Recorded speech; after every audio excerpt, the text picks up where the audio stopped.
We cannot just look at regulations in individual silos. People don't have the luxury of being able to comply with regulations in the abstract or singularity. Rather, they must face all regulations together at the same time. That is why I think we need to weigh the benefits compared to the collective burdens placed on businesses trying to navigate through a struggling economy to keep jobs here and at home. More to the point, while one regulation alone may not close a business, the cumulative effect could be devastating, resulting in death by 1,000 cuts. Since 2009, when President Obama took office, the U.S. Environmental Protection Agency has finalized 928 rules and proposed 703 others. As we overload the nation with these proposed and finalized regulations, we need to ensure that in an effort to do a good thing, our government is not creating unintended consequences.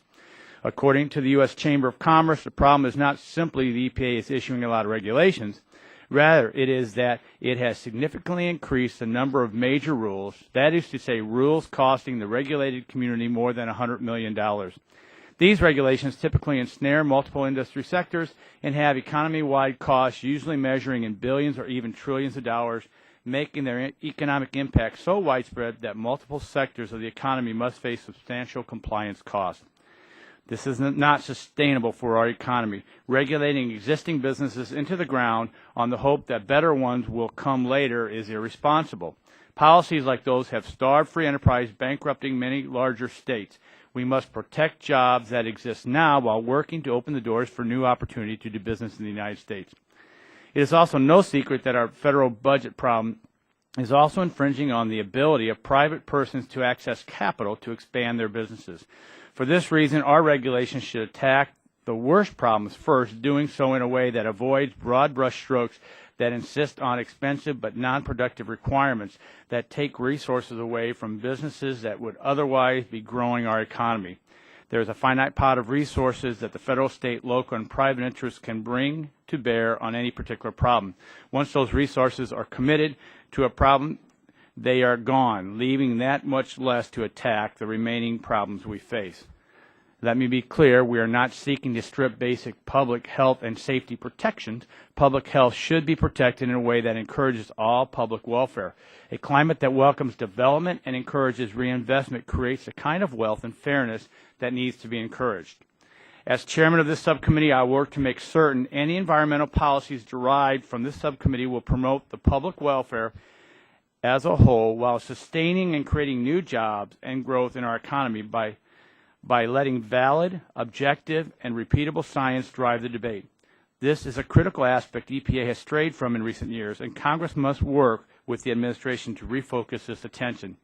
Today's hearing, Environmental Regulations, the Economy, and Jobs, is a fitting start to this mission and will provide the subcommittee a solid foundation to build. Our first panel will give us a broad view of the economics of regulations and processes issued by EPA to understand where they are causing exacerbated economic problems or, in other cases, where gaps might exist. Witnesses on the second panel will give us a direct perspective on EPA regulations that are affecting small businesses and possible consequences moving forward. I particularly would like to welcome Leonard Hopkins from the Southern Illinois Power Cooperative for being here today. Through the co-op, Mr. Hopkins helps supply power with reasonable utility rates to constituents in my district. Unfortunately, the proposed coal combustion residue regulation may put their ability to serve over 250,000 customers in rural Illinois in jeopardy. It's unrealized threats like these that make it essential we understand the full spectrum of effects regulations may have. All of our witnesses here today are valuable to our understanding, and I'd like to thank them all for taking the time to be here. Their testimony and participation with questions will help us better understand the jobs and economic growth and the relationship to our regulatory framework. And with that, I'll stop and I'll yield time to the ranking member, Mr. Green from Texas. Thank you, Mr. Chairman. I want to thank you for calling the hearing today because we all share an interest in ensuring appropriate balance between the costs and benefits of environmental regulation. I'd also like to thank all our witnesses, not only on the first panel, but also for the second panel for taking their time to be here today. I also want to thank Chairman Shimkus for favorably responding to the request of mine, along with Ranking Member Waxman's written request at two additional minority witnesses on the second panel. Our county attorney for Harris County, Houston, Texas, Vince Ryan, and Wendy New of the Hugo New Corporation. The addition of these witnesses to today's panels will present a balanced discussion. I hope that for future hearings in this committee, we'll continue to strive for fair and balanced panels to allow a real examination of the important issues. I'd also like to take a moment to describe some of the benefits and potential benefits of environmental regulation that I hear when I meet with companies in green industries, like Hugo New Corporation, which is leading the way on recycling electronic waste. My staff and I have worked with many stakeholders and recycling companies, such as the one owned by Wendy New, as we introduced legislation last year and have been developing revised legislation for electronic waste. It's my hope that we can have a hearing on the legislation when we introduce it and hear from some of the innovative green businesses that will welcome the economic benefit of the new e-waste regulations. I also hear about the benefits of environmental regulations from my constituents who know all too well that environmental regulation can have significant economic benefits in the form of avoided cost. For years, I've been working with local officials in Harris County, Texas, to address a significant threat from a Superfund site near our district, the San Jacinto waste pits. In the 1960s, a paper mill in our district dumped dioxin containing waste into a waste pit on a sandbar in the San Jacinto River. Unfortunately, the Resource Conservation Recovery Act had not yet passed, and regulations for disposal of the dioxin waste from paper mills were not yet developed. If these regulations had been in place, the waste would not have been dumped where they were, and the Superfund site would not have to be created.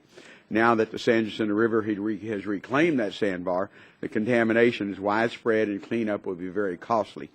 Harris County officials and the EPA have been working hard to ensure that taxpayers don't bear the cost of that cleanup, and they're continuing the fight. Proper waste regulations could have avoided these cleanup costs and these litigation costs and could have protected the people of our district. With that, I'd like to thank the witnesses again for appearing today, and particularly thank Wendy New and Vince Ryan, who are appearing for a very short notice. Mr. Ryan is our Harris County attorney, and his office has worked diligently on the San Jacinto waste pits for several years, and I know the Houston area and in our district particularly appreciate it. Mr. Chairman, I look forward to working with you, and I appreciate the first hearing. Thank you, Mr. Green. Now I'd like to recognize Chairman Emeritus Barton for 2 minutes. Thank you, Mr. Chairman. I'll submit the full statement for the record. I want to thank our witnesses for attending today's hearing. Your subcommittee, Mr. Chairman, is the third subcommittee of the Energy and Commerce Committee to hold a hearing on the promulgation of regulations and the economic impact that those regulations have on our economy.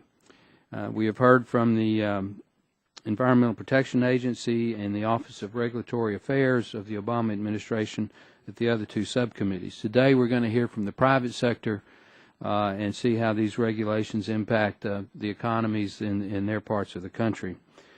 Unemployment is over 9%, Mr. Chairman. The mantra on both sides of the aisle is jobs, jobs, jobs. The Obama administration says that they want their regulations to pass some sort of a cost-benefit analysis, but we know, especially at the Environmental Protection Agency, that they tend to pay only lip service to that. So in today's hearing, I'm sure we're going to hear from the private sector how those regulations impact them, and we're also going to hear probably some good input on what kind of a cost-benefit and economic analysis should be done. With that, Mr. Chairman, I yield back, and I look forward to your chairmanship of this vital subcommittee. Gentleman yields back his time now. The chair recognizes the chairman of the full committee, Mr. Upton from Michigan. Well, thank you, Mr. Chairman. I'm sorry I'm a moment late from being downstairs. This is an important hearing. Your testimony is crucial to helping us understand what improvements are needed in the regulatory process to ensure that it allows for economic prosperity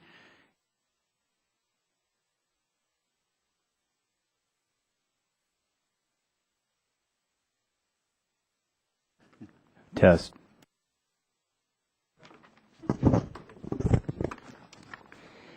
Somehow, we have lost our way. Those small businesses and manufacturers who should be driving our economic recovery are choking from burdensome red tape, weathering an agency-wide regulatory epidemic that seems bent on accomplishing a single-minded purpose without regard to fixing the economy and protecting jobs. Not to mention, environmental regs also substantially raise costs on the public sector, and these costs are not easily absorbed. Just this past December, EPA published guidelines for preparing economic analyses. This document is to govern EPA's regulatory actions. It states, quote, regulatory-induced employment impacts are not in general relevant to the benefit-cost analysis, end quote. The bureaucratic insensitivity towards those folks in Michigan and across the nation who are struggling to make ends meet is stunning. It is guidelines like this that have catapulted the country into a perpetual state of soaring unemployment and economic uncertainty. The time has come to stop asking the American family, the American small business, the innovators, and the risk takers to bear any burden and pay any price. Many of our constituents who are struggling to compete in this tough economy say that government regs are like a piano on their back. Despite executive orders from a number of presidents calling for economic impact analyses or job impact analyses, the relief never seems to come. We have to focus the government on serving the people instead of hamstringing them.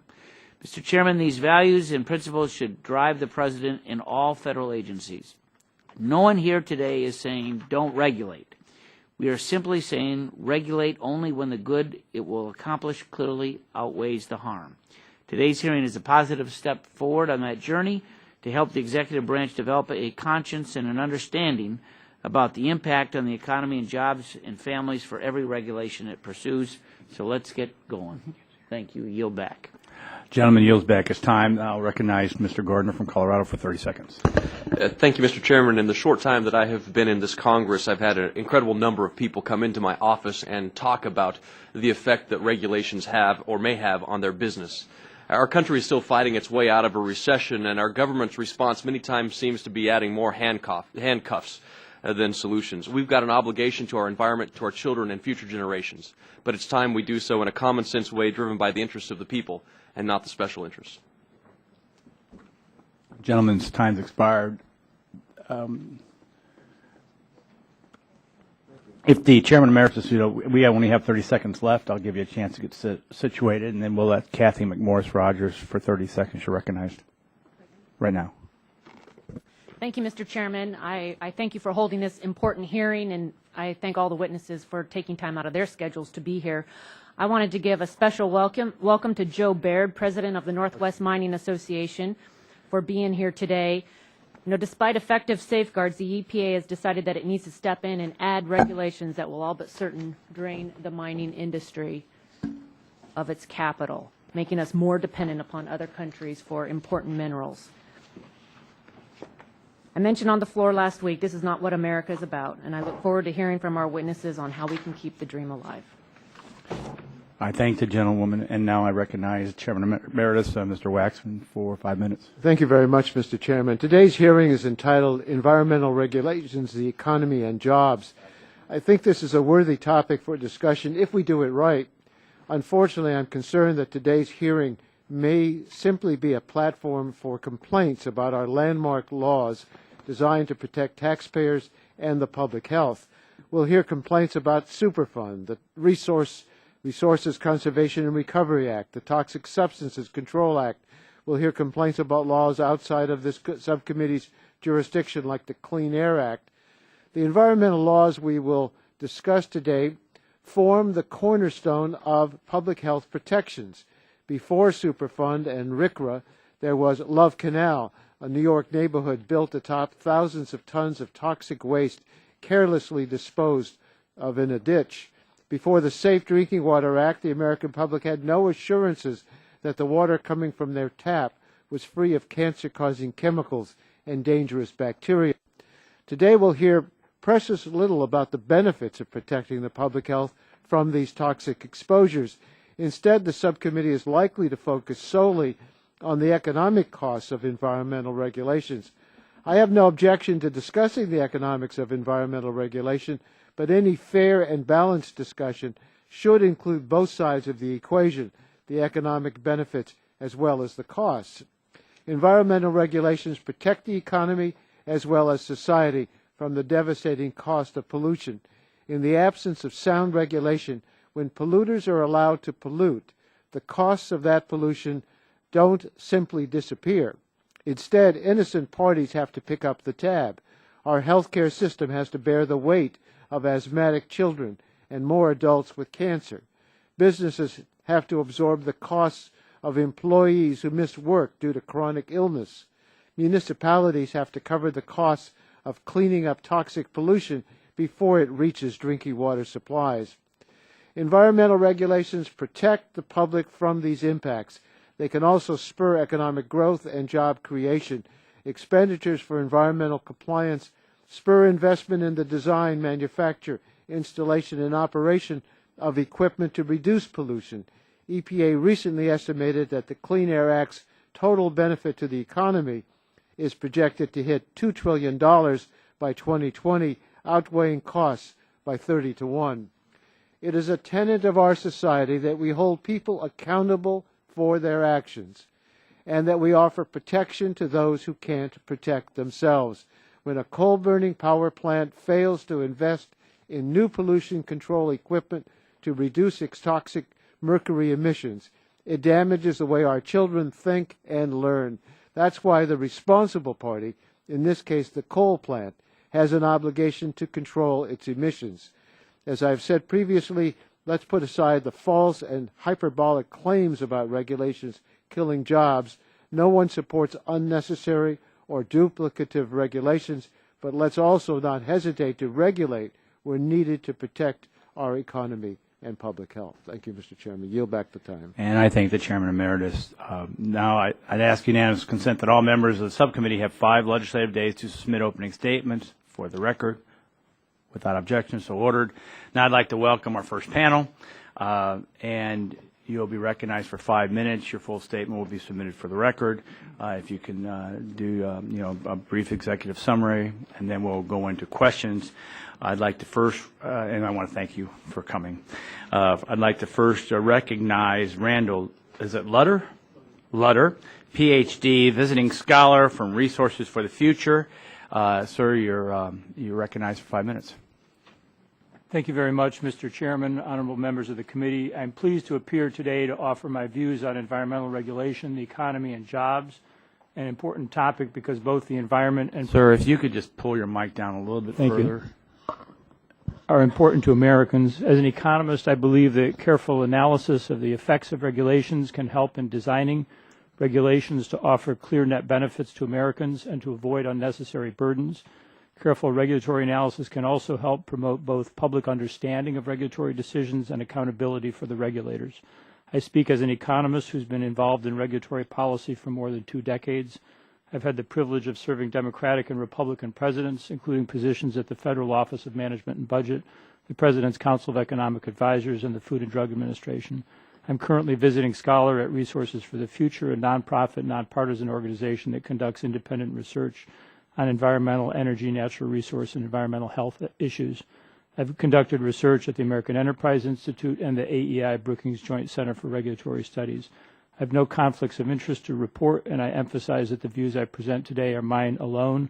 RFF takes no institutional position on legislative, judicial, regulatory, or other public policy matters. An important concern these days is employment. The Commissioner of the Federal Bureau of Labor Statistics recently announced the unemployment rate declined from 9.4 to 9% in January. Non-farm employment, now about 1 million, over the low of a year ago, is 7.7 million below the highest level of the last decade, nearly 138 million jobs. Thus, non-farm employment needs strong and sustained growth to match levels seen before the recent recession. Cyclical trends in employment and unemployment are, however, a macroeconomic phenomenon best addressed through fiscal and monetary policy and sound financial regulation, topics beyond my scope today. The consensus view among economists about the role of economic analysis in environmental regulation is that it's an exceptionally useful framework for consistently organizing disparate information, and in this way can greatly improve the process and the outcome of policy analysis and deliberations. This idea has become part of a centralized process of regulatory review outlined in Executive Order 12866, which President Clinton issued in '93, replacing an earlier executive order of comparable scope signed by President Reagan. Executive Order 12866 does not mention employment or jobs in its 12 principles, but it directs agencies to conduct an assessment, including the underlying analysis of costs anticipated from the regulatory action, such as any adverse effects on the efficient functioning of the economy, including productivity, employment, and competitiveness. President Obama's January 18th Executive Order 13563 on improving regulation and regulatory review reaffirms the earlier one and mentions the promotion of job creation under general principles. I turn to how the Environmental Protection Agency has analyzed and considered possible effects of its regulations on employment. I've looked at several regulatory impact analyses of proposed major rules recently released by the agency and found a variety of practices. For two regulations, coal combustion and ozone, EPA provided no information and no explanation for the lack of analysis. One of these, a proposed standard for ozone, is very likely to have adverse effects on local labor markets because of the difficulty of achieving cuts in emissions of 90% or greater. EPA has estimated positive but statistically insignificant effects on employment for one regulation, the industrial boilers, and modest negative effects for another, Portland cement. Evaluating these different approaches to employment effects is difficult because OMB's guidance implementing Executive Order 12866 does so little to clarify how agencies should assess effects on employment. Recently, however, EPA has released a new guidance on this issue. My own recommendations, regulatory agencies first should issue regulations only where the benefits demonstrably justify the costs, and they should take full advantage of statutory authority to use market-based regulatory mechanisms. In addition, the Office of Management and Budget should issue an addendum to A4 about how agencies should analyze effects of regulations on employment, but only after soliciting and considering public comment and genuinely independent expert advice. The focus of such guidelines should be on identifying what employment effects can be quantified reliably and what quantification procedures are appropriate, and the guidelines should reconsider excluding from benefit cost analysis the costs of job losses induced by regulations. The guidelines should also provide for distributional analyses of effects on those workers who are at significant incremental risk of job loss and who face barriers to finding another job. I understand my written testimony will be part of the record, and I'll, of course, available for questions. Thank you, Dr. Lutter. Now I'd like to recognize Ms.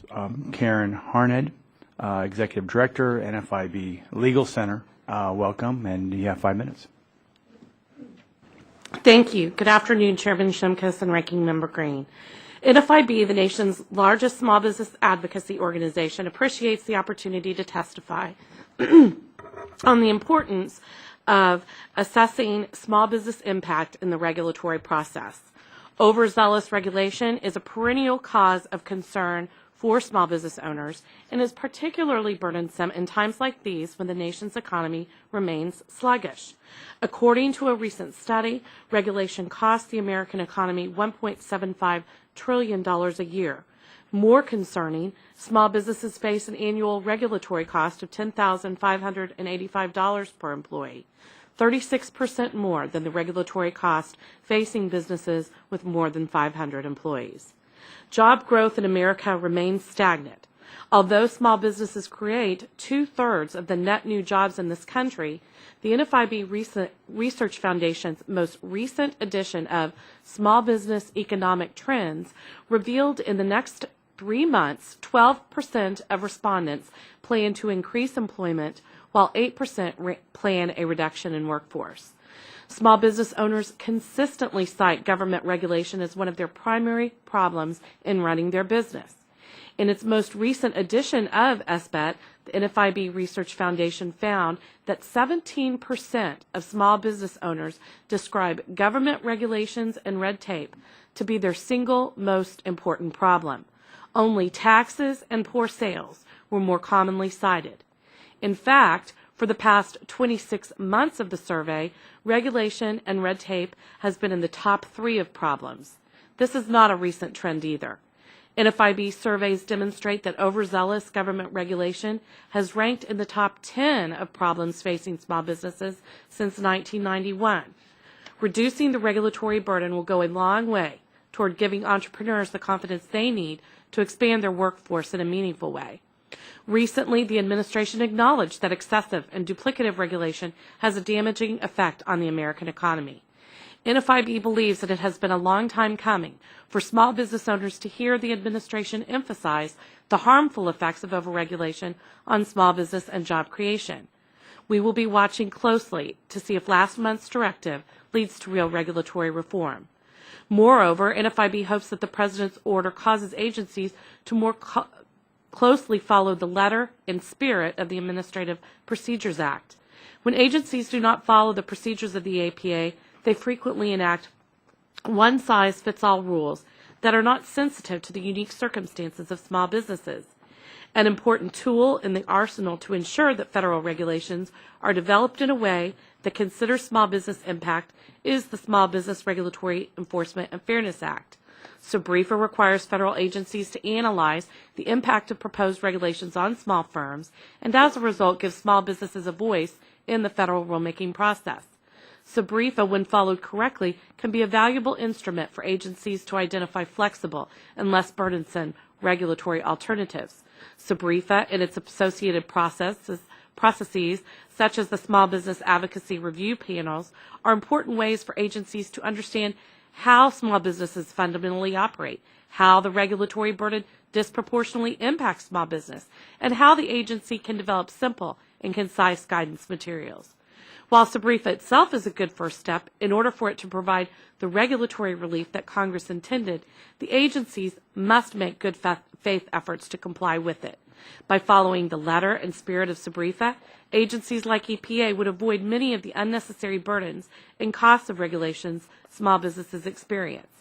Unfortunately for small businesses, however, through the years, a number of EPA regulations have failed to account for the unique characteristics of small business. For example, EPA's lead-based paint renovation, repair, and painting rule has been problematic for small businesses that engage in renovation and construction work. The rule requires small businesses to pay for expensive certification and training for each of their employees. Certification begins at $300 for renovators and $550 for painting activities or both painting and renovating. Fees could cost thousands of dollars per firm, depending on the number of employees they have. Although Superfund was enacted in 1980, NFIB has heard from members with businesses that have been named as a potentially responsible party in a third-party lawsuit. They have been forced to spend thousands of dollars and an excessive amount of time defending themselves when they did nothing wrong or illegal or do not have the records to prove their innocence. When EPA and other agencies follow the procedures for evaluating small business impact of regulations before they are promulgated, it is a win-win for the economy, the public, and small business. Thank you for holding this important hearing. I look forward to your questions. Thank you, Ms. Harnett. And for my colleagues, I'm going to try to get both opening statements done prior to, they just called votes. I think we can get both in. If I gavel you, it'll be for our ability to hear. But that's just for information for my colleagues. Next, I'd like to recognize Mr. Christopher DeMuth, D.C. Searle Senior Fellow, American Enterprise Institute. Sir, you have 5 minutes. There is a button there. The committee, thank you for having me here today. And in light of the time, I will give a brief opening statement. Environmental policy and employment policy are two central concerns. Americans like high levels of clean air and water, and they like high levels of unemployment. These two values sometimes clash, and they are clashing today. To the economist, taking jobs as the metric of the costs of environmental policy is a little bit crude. It's certainly important to the elected representative. It's what the general public cares about. But one can imagine a good environmental rule that had negative employment effects, and one can imagine and sometimes sees bad environmental rules that have positive employment effects. When we regulate, we are buying something, cleaner air and water. Just like everything we buy privately, it has a cost. And the costs can be higher prices, or they can be less good product quality, or they can be lower employment. The question of whether it's a good rule or not is a larger one than the one of employment. In general, environmental regulation has been a great success story for America. It has had very large economic benefits since our first modern statutes were passed in the early 1980s. But we know now that it has been much less cost effective than it could have been. We could have gotten much more environmental improvements for the money we've spent, or we could have gotten the same amount of environmental improvements for vastly less money, or a little bit of both. There's evidence that EPA regulations have been becoming less cost-effective over time following the huge improvements that were gained in the 1970s. There's a wide variation in the effectiveness of different statutes, and we could revise the statutes to get much more environmental gains and much fewer costs of the kind the committee is worried about. In my view, the reasons for the problems that the committee, your subcommittee, is focusing on today are two. The first is that that regulatory costs are off budget. EPA's budget is a tiny sliver of the billions of dollars of costs that its rules impose, but it does not have natural incentives to economize on those costs. They're not costs to the agency. They're costs to the private sector or municipalities or schools or whatever. The costs are relatively insensible to the public. They take the form of higher prices or plants that aren't built or sometimes plants that are shut down. And as a result, agencies often go too far. The regulatory agency will get a 90% elimination of some risk or pollution level. It'll then want to go for another 8%, and it'll then want to go for 1.5%, and it will keep pushing and pushing. The laws are being made by single-purpose agencies operating largely without a budget constraint, and their incentive will be to push until the hue and cry becomes so great, such as from the Congress, that they back off. The second is the very wide delegation that the Congress gives in many environmental statutes so that the really tough choices are made by the agencies. The specialized agency goes back over a century. EPA is a classic example of it. The original idea was expertise, and certainly there are many areas of pollution control that are highly technical, and that technicians can handle better than generalist legislators. But as the controversies before this committee today illustrate, these are not merely technical questions. They're highly important political and economic ones. But we have gotten ourselves into a situation where the legislator can vote for clean air and clean water and leave the hard and contentious decision-making to the agencies and then criticize after the fact. And the agencies will, in this situation, often go too far until they are criticized. There are two proposals, as I understand it, before the Congress today for general regulatory reform. They are addressed to the two problems I have identified. Senator Warner is working on a proposal that would put the agencies on a budget of the expenditures that their rules force. It's a sort of a pay-go idea where to issue a new regulation you'd have to eliminate some old ones. That's addressed to the problem of unbudgeted, off-budget costs. The so-called RAINS Act, introduced by Congressman Jeff Davis and now introduced in the Senate by Senator DeMint, is the proposal for Congress to take back some considerable degree of the discretion it has delegated to the agencies. My testimony says some good things and identifies some problems with both approaches. In my view, neither of them would be as worthwhile as the Congress's returning to many areas of the environmental statutes where it has delegated too much and where much more specific standards could resolve some of the problems that we're facing today. Thank you, sir. Thank you, Mr. DeMuth. Now I would like to turn to Ms. Rena Steintor, President of the Center for Progressive Regulation at the University of Maryland School of Law. Welcome. You're recognized for 5 minutes. Thank you for the opportunity to testify today on the mistaken belief that environmental protection kills jobs.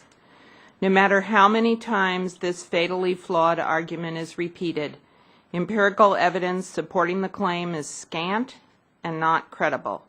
Instead, the evidence shows that environmental regulations save lives, preserve irreplaceable natural resources, and not incidentally create jobs. In fact, if we pull the camera back and look at the economy as a whole, the primary cause of the economic recession and its devastating effect on jobs is under-regulation, not over-regulation. Everything from the TARP bailouts to the underwater mortgage crisis can be traced back to excessive corporate corner cutting unchecked by an effective regulatory system. Too often, regulatory costs are envisioned as putting money in a pile and setting it on fire. Environmental protections reduce health care costs, keep families intact and productive, let workers stay on the job, and preserve resources for future generations. Not incidentally, taking the remedial steps that they require, especially when capital investments are involved, creates jobs. Pollution control equipment must be designed, manufactured, and installed. People must be hired to construct and operate highly engineered landfills that can safely contain hazardous waste and treat sewage and drinking water.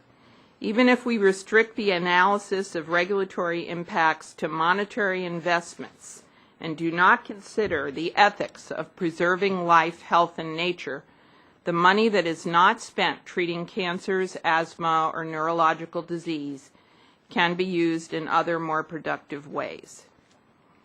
Two relevant and closely related examples make this case. As Chairman Emeritus Waxman pointed out, regulations implementing the Clean Air Act saved 164,300 adult lives in 2010 and will save 237,000 lives by 2020. Costs of compliance in the year 2020 will be $65 billion, but the regulatory controls, the benefits of those controls will be $2 trillion. As we have gotten better at preventing pollutants from going up and out of the stack, we have created other equally pressing problems because these pollutants do not vaporize, but rather fall out of the scrubbers into fly and bottom ash. Utilities generate about 145 million tons of coal ash annually, more than 3 times the amount of hazardous chemical waste.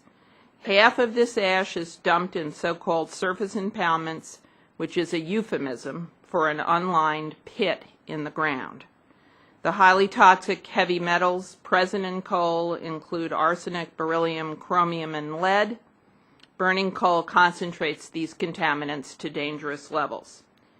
In the aftermath of a spill in Kingston, Tennessee, of 1 billion gallons of sludge, coal ash sludge, when an impoundment run by TVA burst, this spill in sheer volume exceeded the Gulf oil spill that transfixed us this summer. EPA began a rulemaking to compel the safe disposal of coal ash. Electric utilities have made killing this rule a top priority. If President Obama succumbs to this pressure or Congress intervenes, regulatory benefits of $102 billion over the next several decades could be lost. If anything, our regulatory system is dangerously weak, and Congress should focus on reviving it rather than eroding public protections. The destructive convergence of funding shortfalls, political attacks, and outmoded legal authority have set the stage for ineffective enforcement and unsupervised industry self-regulation. From the Deepwater Horizon spill in the Gulf of Mexico to the disaster at West Virginia's Big Branch mine with a death toll of 29, the signs of regulatory dysfunction abound. The latest free-for-all against regulation frames a fundamental question for Congress. Will we do what we must to make sure that the environment we leave the next generation of Americans is clean enough for them to live their lives free of the health risks from environmental hazards? Or will we squeeze the last penny of monetary profit out of the planet's resources at the cost of leaving behind a scarred landscape, polluted air and water, and enough toxics in the food we eat to pose serious risks to our children and their children? Thank you, Ms. Steinzer. Now we will recess the hearing to go cast votes. We have 3 votes. My colleagues, I would put on the record that 15 minutes after the last vote, we'll reconvene I'm not sure how you all figure that out, but that's why you have the staff to help you. But we'll come back 15 minutes after the last vote. So this. Chairman, can we switch this, the TV to the floor? That way, if they want to stay here, they can. That's a good idea. Thank you. That's why you got promoted. A recess. Seniority works. I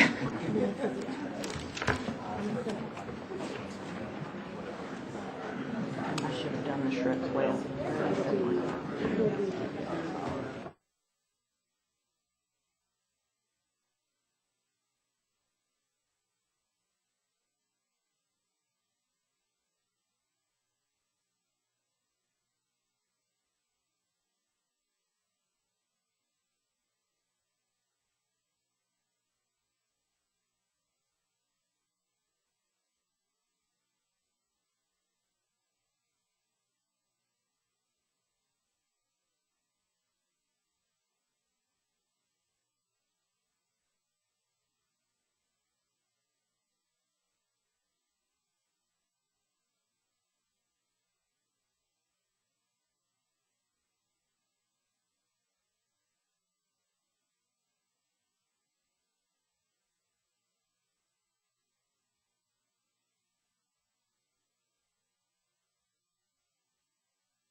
I'd like to call the hearing back, and I want to thank my colleagues for coming back expeditiously. It's a pretty quick turnaround, and now we'll go into the 5-minute questions. Most members are still making their way back or trying to grab a sandwich, so I'm sure a few more will show up by the time. But I'll recognize myself for 5 minutes.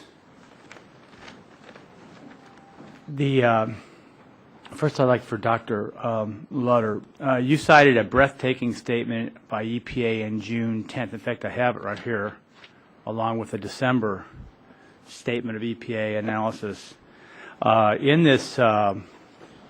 In your statement, in which you're quoting the EPA, when it put out a proposed rule for combustion byproducts under the Resource Conservation and Recovery Act, EPA said, and I quote, "The regulatory impact analysis for this proposed rule does not include either qualitative or quantitative estimates of potential effects on economic productivity, economic growth, employment, job creation, or international competitiveness." Do you believe that they comment on this statement, and do you believe they should put that as part of the analysis? First of all, I think they should be commended for full disclosure. But more importantly, I think they should have done more analysis on that. And I think what's interesting is exactly with respect to the employment effects, that employment is clearly recognized under the executive order.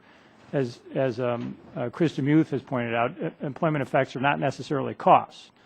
But it's important, especially in this environment, for the decision makers to be aware of that, and also for the public to be aware of employment effects. And I think a reasonable economic analysis, especially of a regulation of that magnitude, should have taken into account employment effects. I'm not a specialist in that rule, but that rule is a rule of several $billion.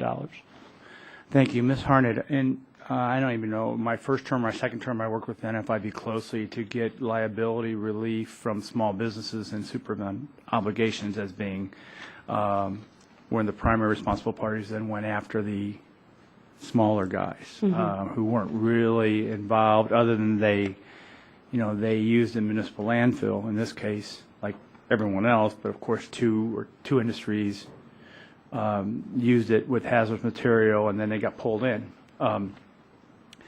It's under your belief that regulation should have an analysis of economic impact on jobs. Wouldn't you agree?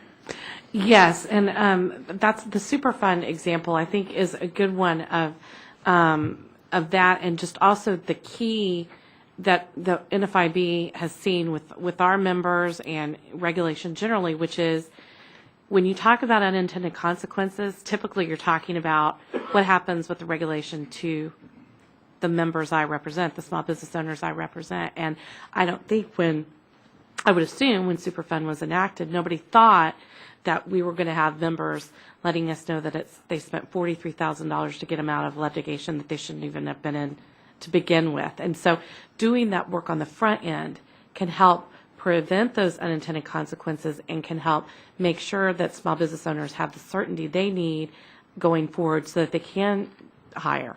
And we may follow up on a whole separate Superfund hearing because of the cost of litigation versus cost of recovery. Some of the states do a much better job because they're not tied into the morass of litigation.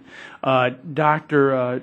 DeMuth, do less expensive environmental federal regulations necessarily mean less environmental protection?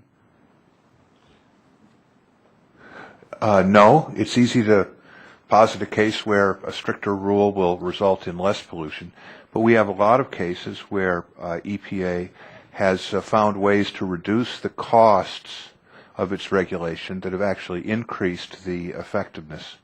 One example would be the lead phase-down regulations, which accelerated the withdrawal of lead additives from the gasoline supply. At the time it put those rules in place, it put in place a trading system so that gasoline refiners that had more refining capacity could substitute lead at a faster rate than those with lesser and make trades among themselves. That's been a pretty well-studied example of how we reduced the costs of compliance and greatly accelerated the removal of lead from the gasoline supply by harnessing market incentives to the EPA rules. And I think my clock got all messed up, so I don't know how much time, and I want to be respectful of my colleagues. I just want to make sure we put in the record the guidelines for preparing economic analysis by the EPA December 2010, just this statement. I don't want to put the whole. In 9.2.3.3, impacts on employment, I quote, regulatory-induced employment impacts are not in general relevant for a benefit cost analysis. For most situations, employment impacts should not be included in the formal benefit cost analysis, and I think that's part of the reason why we're having this hearing, because many of us will say it should. And then I'd like to, now my time's expired, I'd like to recognize my colleague, Mr. Green from Texas. Thank you, Mr. Chairman. Mr. Lutter, your years, you also said that you had worked as at OMB. Yes, sir. It seems like I recall having dealt with over the last many years with agencies and their regulations, that oftentimes their regulations are submitted to OMB for whether it be cost benefit analysis or comment before it actually takes effect. Is that true? That has been the case for many years, yes, sir. Okay. Do you know if OMB does any cost benefit analysis that may be separate from the individual agency? Well, historically, it doesn't. It offers comment on the agency's economic analyses, their benefit cost analyses, and other related analyses, all required by the executive order. Those comments are typically taken seriously by the agency that then revises the economic analysis to reflect the OMB comments. But there's not a separate OMB analysis except to improve the analysis of the agency. But there is an analysis, there is an oversight of the agency, whether it be EPA, or Department of Labor, or any other agency, that OMB would actually look at their economic analysis. There is oversight. The magnitude of the changes depends on the circumstances. Okay, I appreciate that. Thank you. We've heard from our Republican colleagues that regulations designed to protect the environment and public health may cost too much, and they all have been ignored by the other side of the equation, the cost of not taking action to protect the environment and public health. Last year, the Office of Management and Budget estimated that major federal regulations over the last 10 years cost between $43 and $55 billion. Ms. Steinzor, does that cost tell the whole story?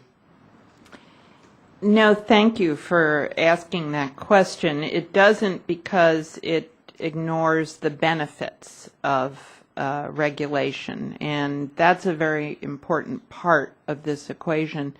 Regulation does help create jobs because the money is being channeled back into the economy. It's not being destroyed. So that's one of the reasons why we're emphasizing competitive energy policies that will put us ahead in global competition, because forcing us to stop using polluting materials will be very helpful. I appreciate it. Mr. Lutter, do you agree that the balanced discussion of the costs of regulation should include a discussion of the benefits too? Yes. Okay. OMB estimated that the economic benefits of major regulations over the last 10 years found tremendous benefits, up to $616 billion. The benefits oftentimes outweighed the cost 3 to 1, and sometimes as much as 12 to 1. But these hard numbers don't tell, I think, the human side of the story. And I think Mr. DeMurth talked about the reasonableness of taking lead out of gasoline, and there was a reasonable regulation to be able to trade and to deal with it. I don't think any of us would want to go back to what, because there are a lot of countries in the world that still have lead in their gasoline. But that was probably one that ultimately paid off much better. And frankly, it sounds like from your testimony, it was more workable than some of the ones we may see, again, through lots of different administrations. Ms. Steinzor, it may be tempting to some to rely on a clinical cost estimate to form and justify policy. Do you think it makes sense to rely on analytical tools alone, or do we need to remain cognizant of the other principles of our society like fairness and justice and equity? Yes, sir, and I actually think that Congress did a terrific job on that when it wrote the Clean Air Act and the Resource Conservation and Recovery Act and the Safe Drinking Water Act and the Toxic Substances Control Act. All of those statutes talk about protecting human health and the environment with an adequate margin of safety. Those are the kind of phrases that you used, and I would just, until you change your instructions to the agencies, that's what they're going to be following. Okay. Thank you. One last question in my last 20 seconds. Typically, agency rules, industries have the right to go to the courthouse and file, whether it be the NFIB or individual affected industries. Don't you think that is also a check? And I guess let me ask Ms. Harno, if the NFIB actually ever filed in court representing a certain part of the industry on some regulation you thought was maybe not proper. Right. We've done that on several occasions with EPA, Army Corps of Engineers, and I think a couple of other agencies. All of these issues that we were raising were, checking the administration for not following Small Business Regulatory Enforcement Fairness Act. The good thing is we have that as a tool. The bad news is in, the case where the court agreed with us, the appeals court ultimately agreed with us, our members never saw any relief. They just told the agency, don't do it again, basically. So the rule never got. Did the agency overrule that? Did the court overrule the agency? They said they did not provide, they did not tell the agency to go back and fix the problem. They just said don't do it again. So I guess my point is they acknowledged that the agency didn't follow its procedures and that was in violation of the law, but they did not go back and fix the issue that we were complaining about fundamentally, which was a streamlined process that had been taken away from small business owners for permitting. Gentleman's time's expired. I would just weigh in that there's litigation costs that have to then be borne by the small business to even go through that process. I'd like to yield 5 minutes to my colleague from Kentucky, Mr. Whitfield. Thank you, Mr. Chairman, and thank you all very much for your testimony today. One of the things about this that bothers me the most is and some of you touched on it in your testimony, and that is that Congress does seem to be ceding more and more authority to regulatory bodies, particularly by writing pieces of legislation that are very vague, and it lends itself to interpretations by the way that people want to interpret it. An example of that, I think Mr. DeMuth pointed this out in his testimony, was on the TARP legislation. We thought they were going to be buying toxic assets with some of these public funds. Instead of they were making equity investments in financial firms.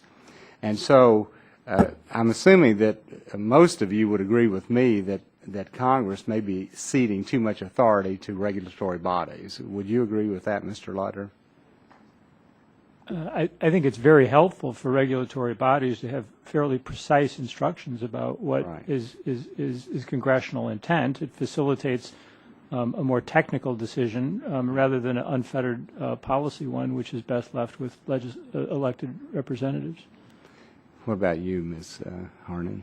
Yeah, I think this is a continuing concern, and I do agree. The healthcare law is a good example of this as well that we are seeing right now that's impacting our members, and it's really the agencies that are going to write. I might also say that we didn't have an opportunity to offer one amendment on the floor on that bill either. So, Mr. DeMuth, do you have a view? Yes, I agree, sir. If you look across the range of EPA's organic statutes, I would say that those that have been the most contentious and have led to the greatest problems have been those that give them very, very wide discretion. And the ones that have been most successful, I think the classic case is the automobile emission standards. They were basically written on the Hill. Right. And they've been very effective. There hasn't been that much litigation. Right. Everybody respects them. Congress spoke. Right. And it reflected, I mean, they were controversial at the time. The automobile manufacturers didn't like them. But Congress made a considered decision that this was something that was important. And I think that applying that approach much more broadly across RCRA, TSCA, the Superfund program, and the Clean Water and Air Acts would be very beneficial. What about you, Ms. Steinzor? Do you agree with my statement? I agree that the laws should be specific. I actually would observe that the environmental laws are pretty specific. I worked for the committee many years ago, and we rewrote Superfund, and I actually have counted the pages. It went from 50 pages to 400 pages. So Yeah. very, very specific instructions.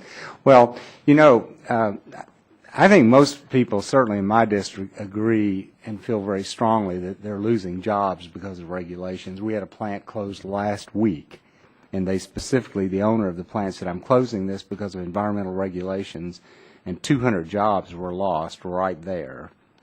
Now, one of the things that I'm totally puzzled about is we look at these formulas about, benefits versus cost, benefits versus cost. And Ms. Steinzor, in your testimony, you talk about the benefits, for example, of the Clean Air Act. By 2020, the benefits will be $2 trillion annually. Now, Mr. DeMuth, you and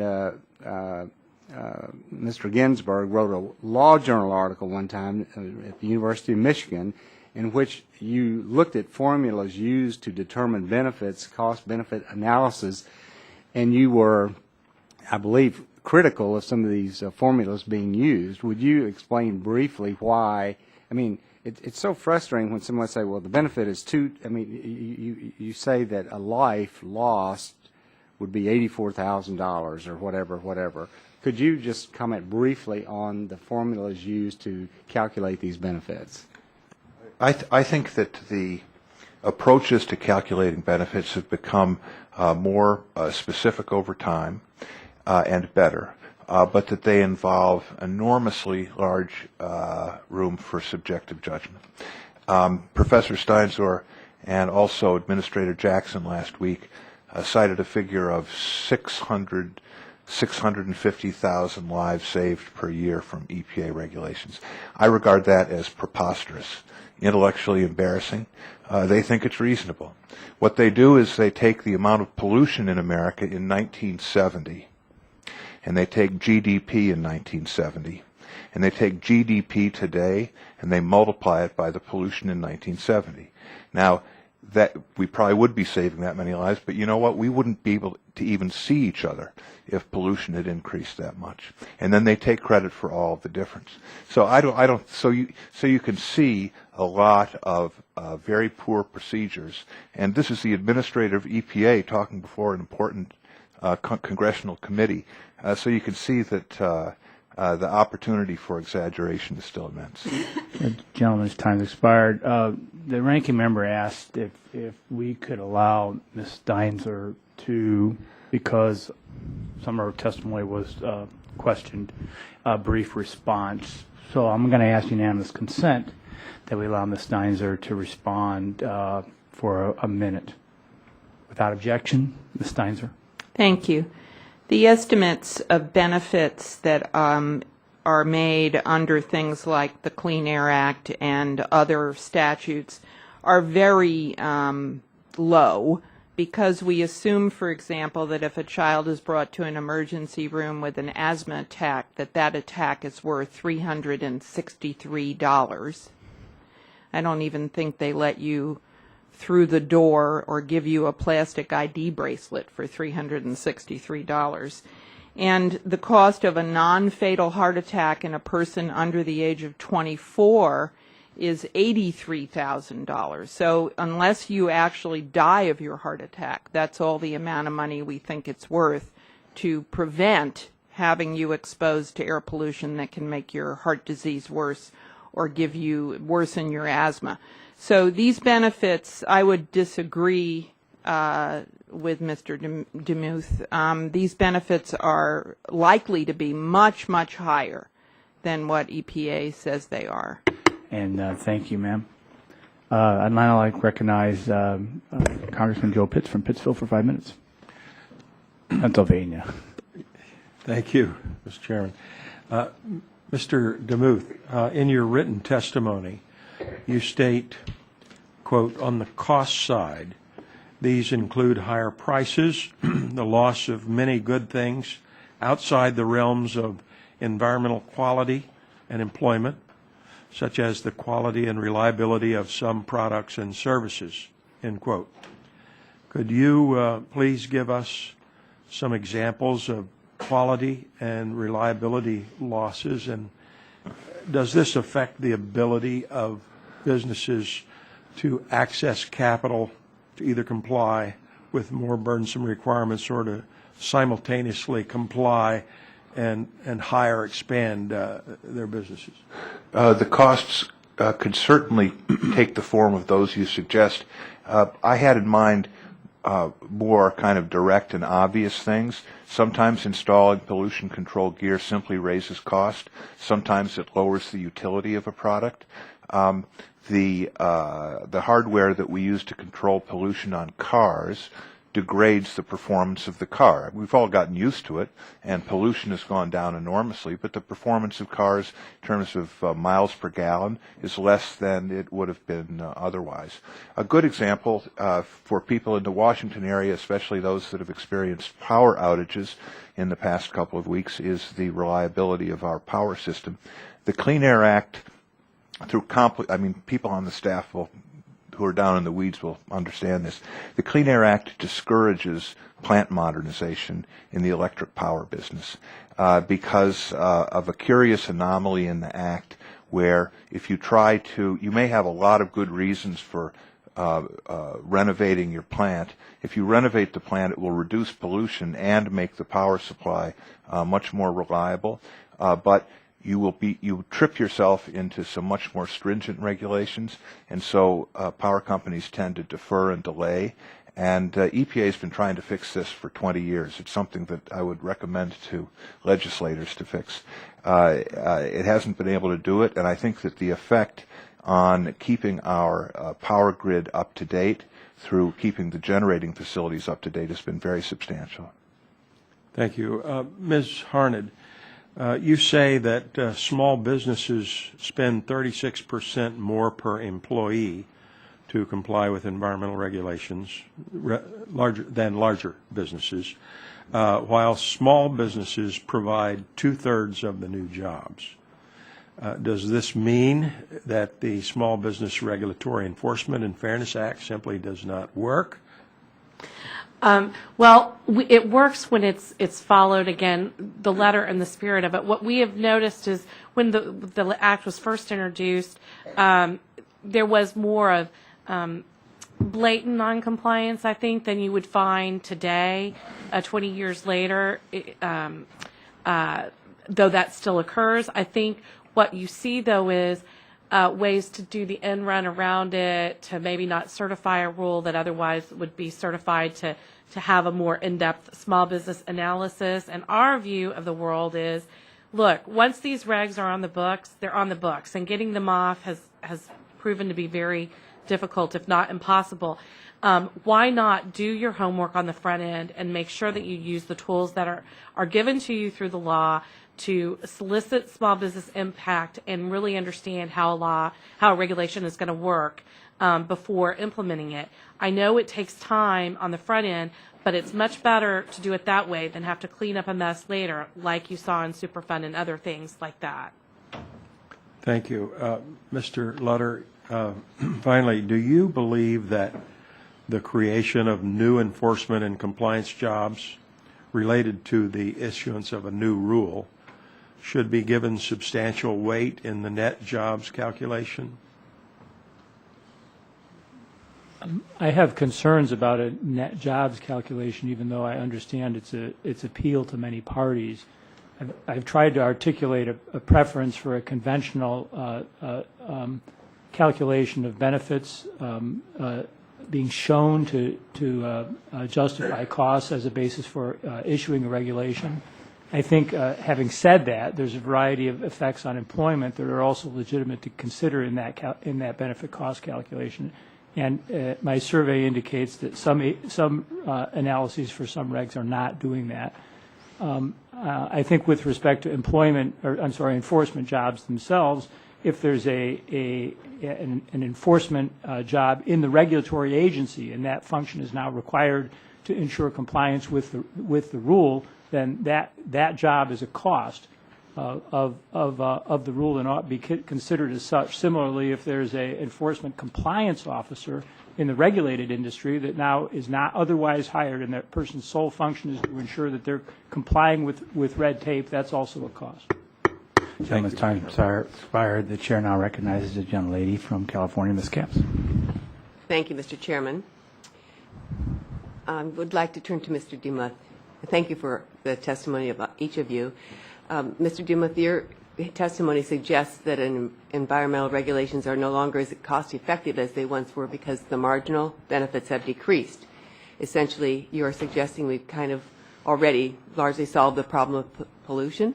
I wish that were true. The Centers for Disease Control has found that chemical exposures in this country are everywhere, and we see the public health impacts of those exposures. According to the CDC, 90% of people tested have BPA in their bodies. Nearly every person tested had toxic fire retardants in their blood, and autism rates are rising at an alarming pace. California, for example, where we have a lot of pollution, autism rates have grown 7-fold in recent years. Last year, the President's Cancer Panel released a report focused on the links between environmental exposures and cancer.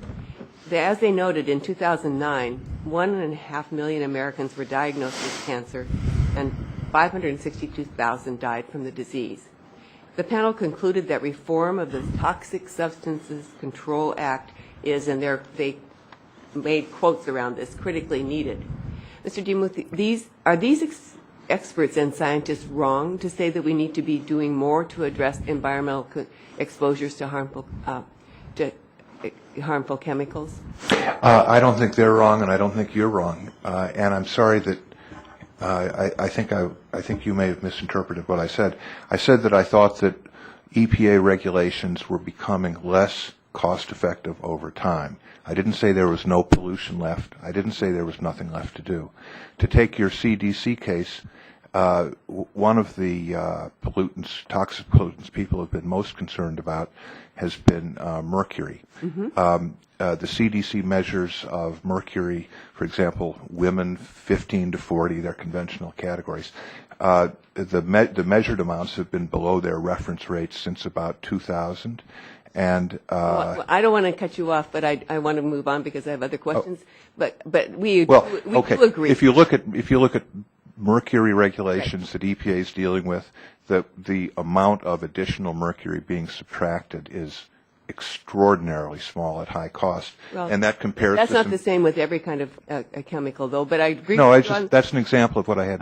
I see. That's what you were driving at. Okay, yeah. But you do agree that we need to do more. We need to be doing more to address environmental exposures to harmful chemicals. You agree that we should reform TSCA, for example? I think that would be highly worthwhile. Okay. So I can see that we might. You know, I'm not.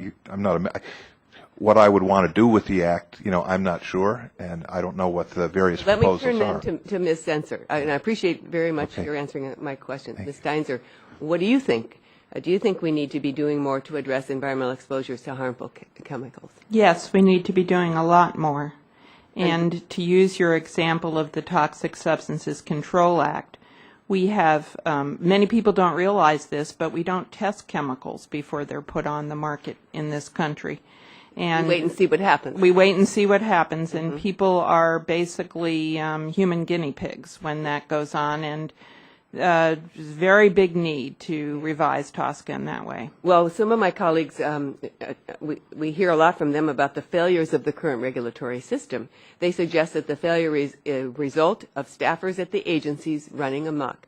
I don't think that's the case, but instead of pointing fingers at staffers and agencies, there might be some other reasons. What are some of the examples that you would give to why we are not continuing in the path the way we should? The agencies are drastically underfunded. EPA hasn't had a raise in constant dollars in its funding since 1984. And you've passed a series of laws, thousands of pages long since that time, that give them all sorts of new responsibilities, and they just simply can't keep up with the very important mandates that Congress has given them. I appreciate that. Mr. Chairman, I wish we lived in a world where EPA had worked itself out of a job.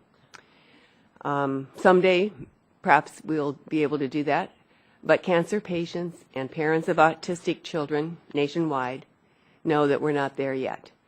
Scientists nationwide know that to achieve the goal of getting rid of pollution, we're going to need to strengthen the Environmental Protection Agency's authority, not take away essential EPA tools.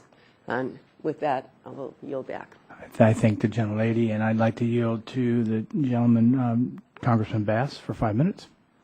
Thank you very much, Mr. Chairman, and I'm most apologetic for coming in late. If there are any questions that have already been addressed, you just say so, and I can take a look at it in the record. I have two questions. Dr. Lutter, you make a good case in your testimony that analysis of regulatory action should indicate that the action will have clear net benefits and no, if you will, unnecessary underlined burdens. And you argue that this discipline will promote public understanding and accountability for legislators.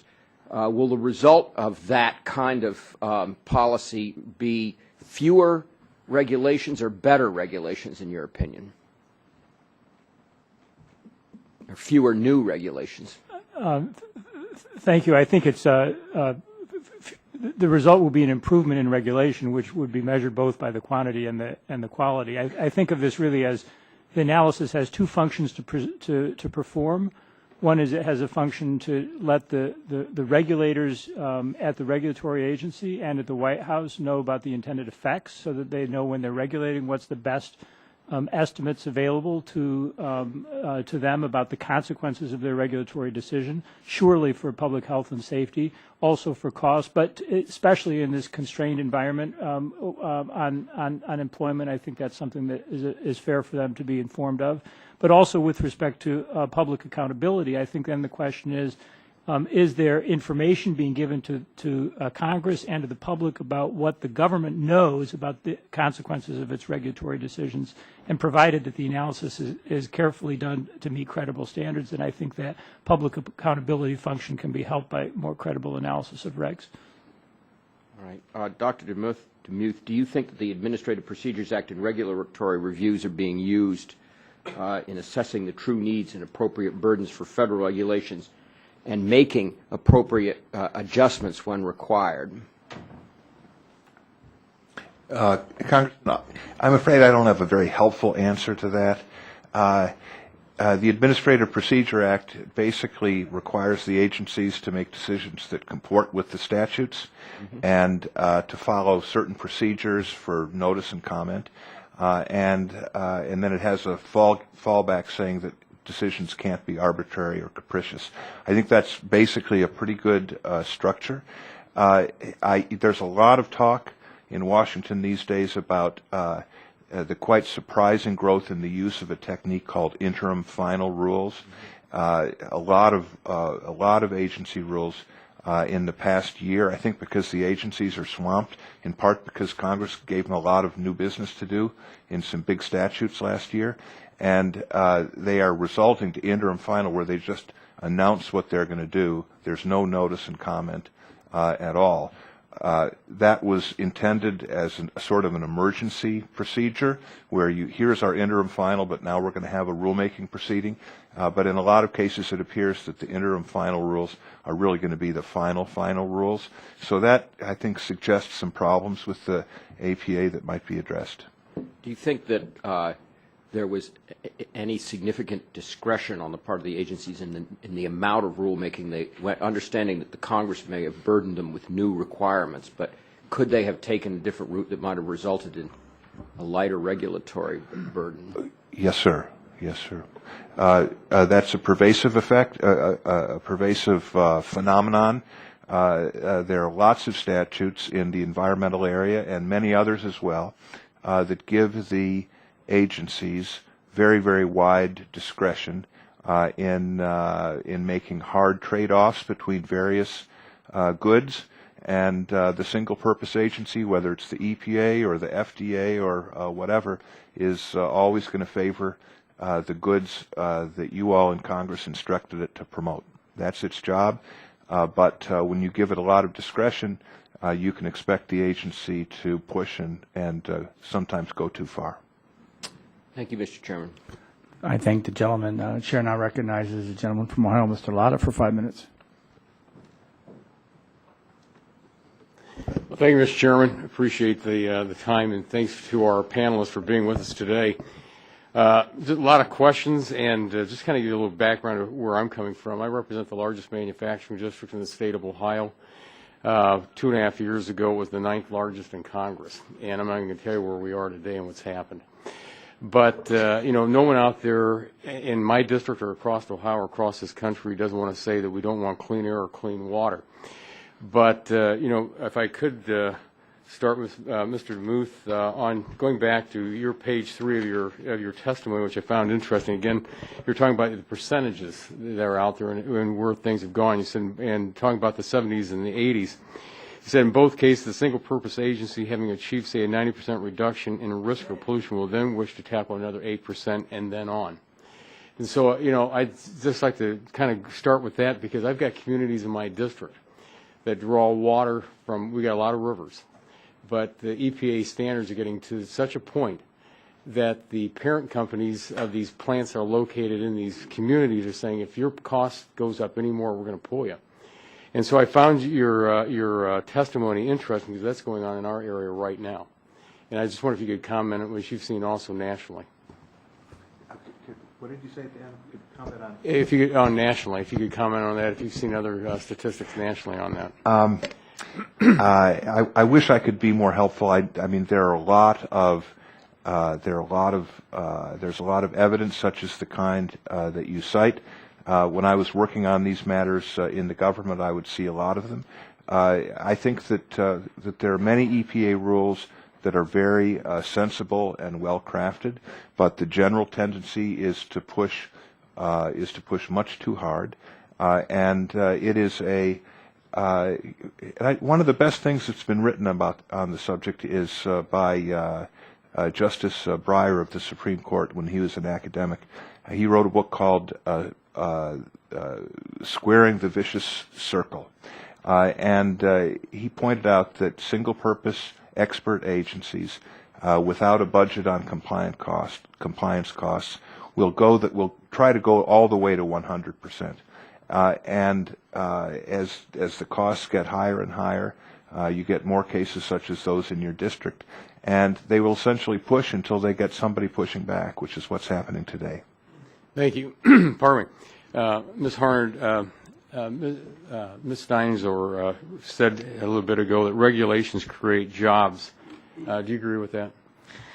That has not been the experience of our members. That they consistently cite regulation as one of the reasons, over the last 26 months, in fact, one of the top 3 reasons they are not hiring in this economy.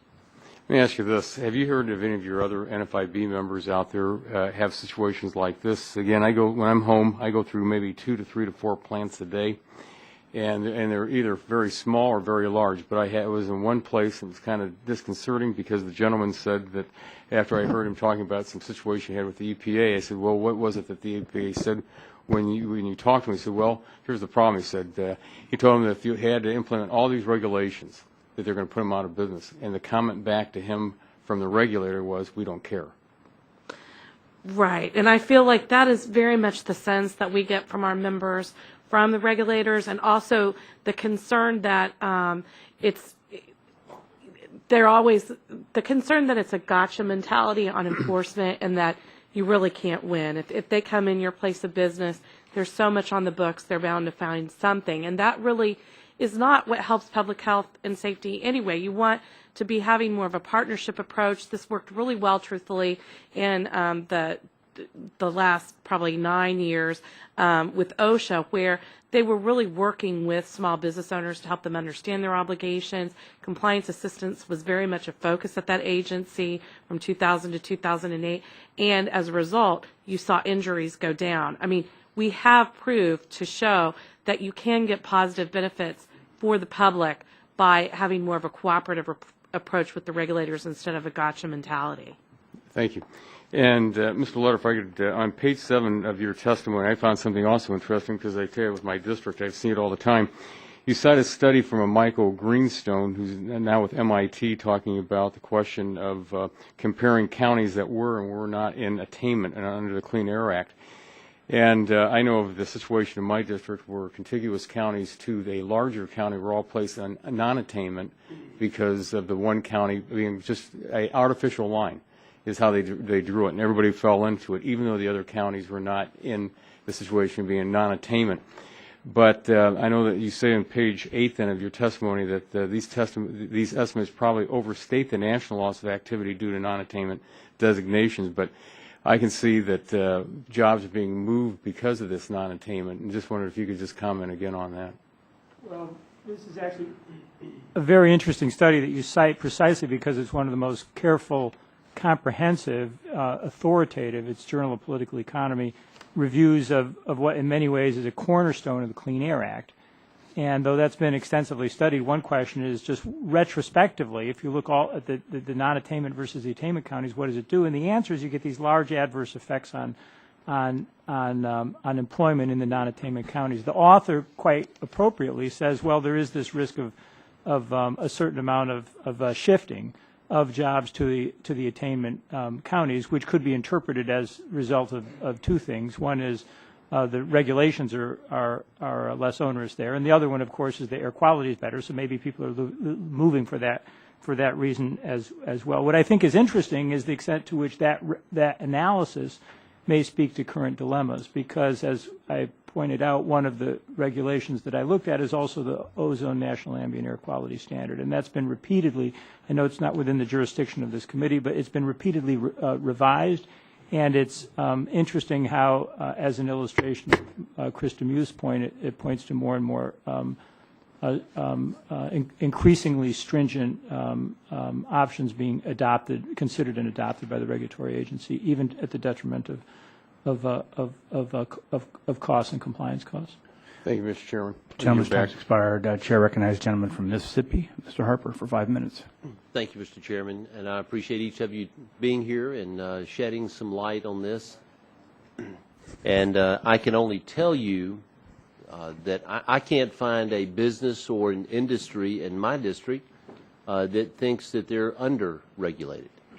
And so we have to deal with those issues on a regular basis, and trying to find that proper balance is something that I hope that we can do in this Congress.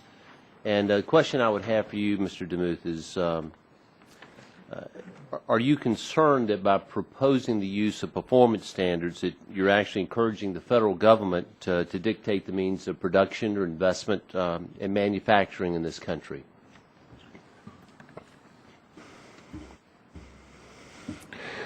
A performance standard, in my understanding, is a standard that says this is the amount of pollution we're going to permit.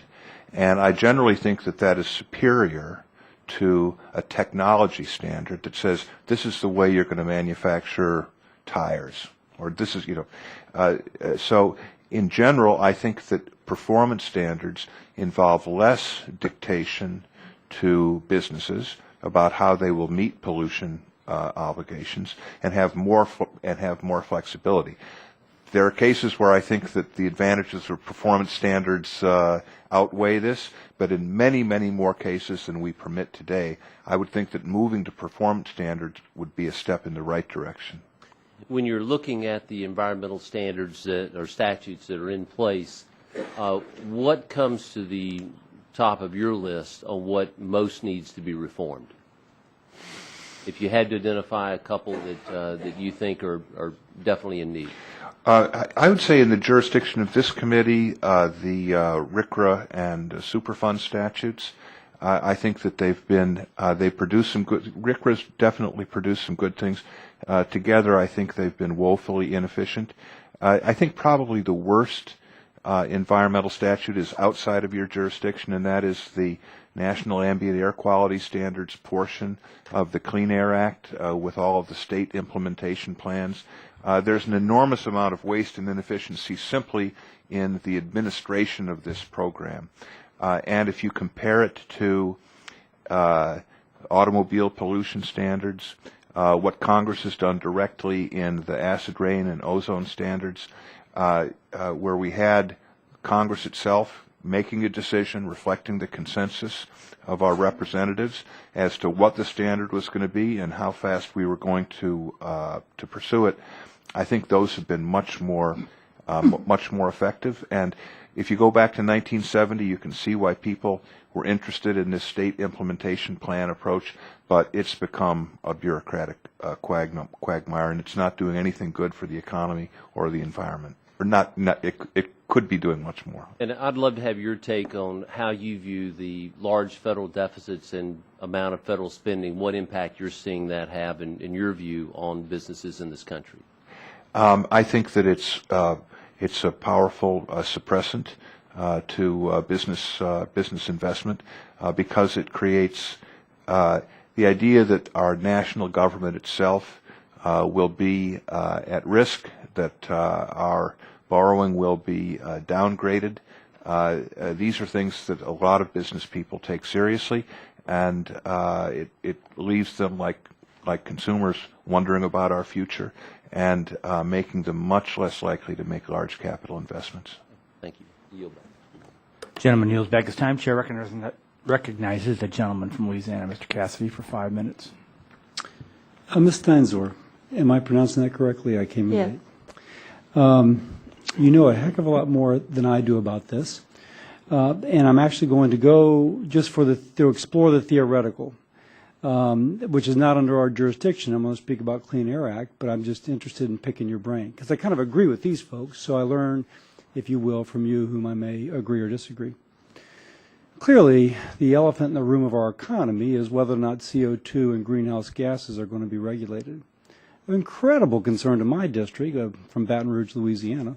Lots of people with good jobs and good benefits are employed in these industries.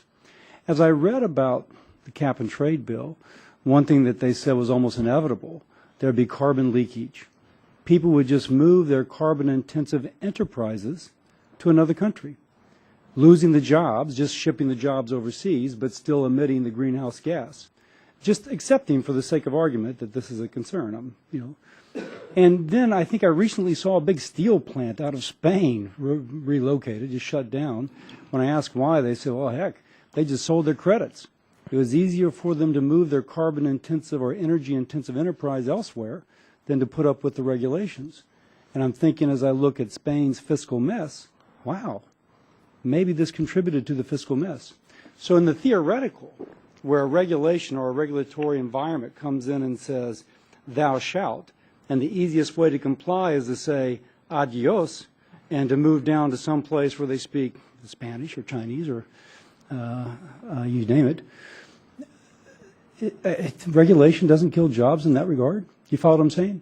I mean, it just seems like there's this exodus of jobs related to this sort of regulation. So again, it's not under our jurisdiction, but I figured that could be the basis of kind of, if you will, a theoretical conversation with you.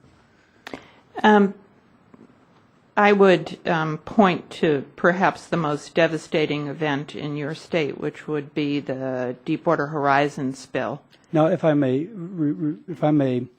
I think you point out correctly that the problems there is not the absence of regulation, but a dysfunctional regulatory environment.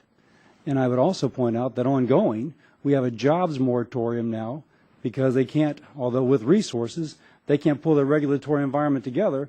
So a lot of people who depend upon these jobs for their mortgages can't get work. I'm sorry, that just touches a button in me because I know so many families that are connected by this kind of heavy hand of government destroying their ability to work and support their families. I'm sorry. Continue. Well, I have lots of compassion for those people too, and I would suggest to you that the entity that cost them the jobs was British Petroleum, in cooperation with Transocean and Halliburton. Now, that is to imply, though, that the other actors out there, Chevron, ExxonMobil, you name it, are doing the same sort of bad behavior as BP. There's no evidence for that. Indeed, the National Academy of Engineers said that the problems of the Macondo well were identifiable and fixable, and that the moratorium would not appreciably increase safety. So we've got thousands of people out of work because one bad actor that's being ascribed to everybody else. Well, I think the moratorium was lifted, but I think what my point was, and the Oil Spill Commission certainly concluded this, that there are systemic problems throughout the whole industry, but if we were to just look at British Petroleum in isolation, it had profits of $19 and $17 billion. Now, I'm not putting, now believe me, we can agree. I knew we'd have common ground. We can put BP on the dock and we're going to both be in agreement. My concern isn't about BP as a bad actor, about the fact that good actors are now being penalized because a regulatory environment can't, and people are losing jobs.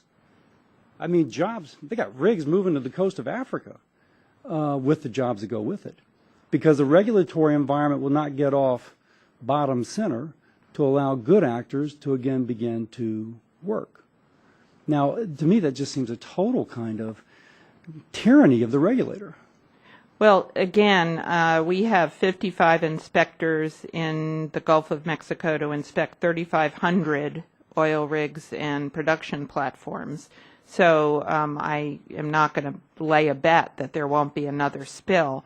But if we look at countries that don't have any regulation, they do pay an incredible price. I mean, there's an article in the British medical journal, The Lancet. I am not at all, excuse me, just because I have limited time, I'm not saying don't regulate. I'm just saying I see the tyranny of the regulator right now, who always shifts it so that you can never quite get your permit, and that the people who depend upon those jobs don't have their jobs with the salary and the benefits. I guess what I'm trying to say is that I don't think those 55 inspectors are feeling particularly tyrannical, and that the big economic cost to Louisiana was unregulated industry that really was careless, negligent, was making outrageous profits, and squandered the economic and natural health of the whole Louisiana coast. If I may say, I would say it was a single actor, BP, if I may finish. It was a single actor called BP. And again, as according to the President's own hand-picked Council of Engineers, this was not the problems were fixable and definite and lasted it's not the 55, frankly, it's Brown, Witch, and Salazar. So at some point they become the translator of someone who decides to otherwise squash an industry. I would thank you, though. Gentlemen's time's expired. We want to thank the first panel for their testimony. You may get questions in writing from members. As a follow-up, we'd ask if you do to respond, and we do appreciate your testimony. Since I had to start this thing so quick so we could get done, the way this hearing was set up was to talk to the economists, big picture. Second panel deals with case studies from individuals. So that's how this was set up, and we appreciate you coming. And now we'll ask for the second panel to be seated. You won't let me respond.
We'd like to thank the second panel for joining us. What I'll do, because I have time, I'm going to introduce you all at one time, and then we'll start from my right to left for the 5-minute testimonies. Joining us on the second panel will be Leonard F. Hopkins, Field Procurement and Compliance Manager from Southern Illinois Power Cooperative, serves for portions of my congressional district, which I said in my opening statement, and we're happy to have you here. Mr. Joseph Baird is a partner in Baird Hanson Limited Liability Partnership. Ms. Marcy Kinter, Vice President, Government and Business Information, especially Graphic Imaging Association. We have, not in order, Wendy K. New, Executive Vice President, Hugo New Corporation, and Chairperson of We Recycle. And last but not least, Honorable Vince Ryan, Harris County Attorney. Welcome, and we will start with Mr. Hopkins with your 5-minute testimony. Again, your entire testimony will be submitted for the record. Executive summary within 5 minutes, as close as possible, and welcome. Thank you very much. Good afternoon. My name is Leonard Hopkins, as stated, and I serve as the Fuel and Compliance Manager for Southern Illinois Power Cooperative. I am honored to have the privilege to appear before you today. Southern Illinois Power is a generation and transmission cooperative serving approximately 250,000 people and businesses located in the southernmost counties of Illinois. We are a not-for-profit corporation and are owned directly by our members.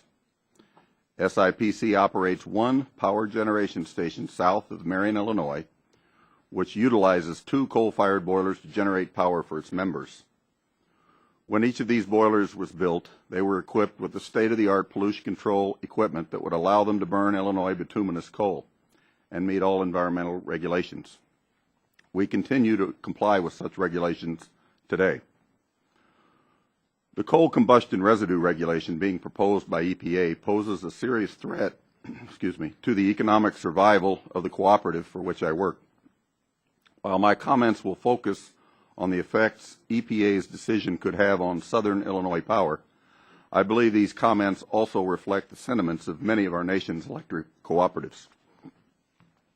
Southern Illinois Power Cooperative has been utilizing its coal combustion byproducts in beneficial ways for over 20 years. Roof shingle sand, abrasive products, mine reclamation, cement, and fertilizer blends are all examples of ways our coal combustion residues are recycled into beneficial products for society. Southern Illinois Power is concerned that placing the label of hazardous on coal combustion residue will place the same stigma on all coal combustion byproducts and effectively end the possibility of recycling such materials. In the litigious society of today, manufacturers and end users will flee from any recycled product that is remotely related to a hazardous waste.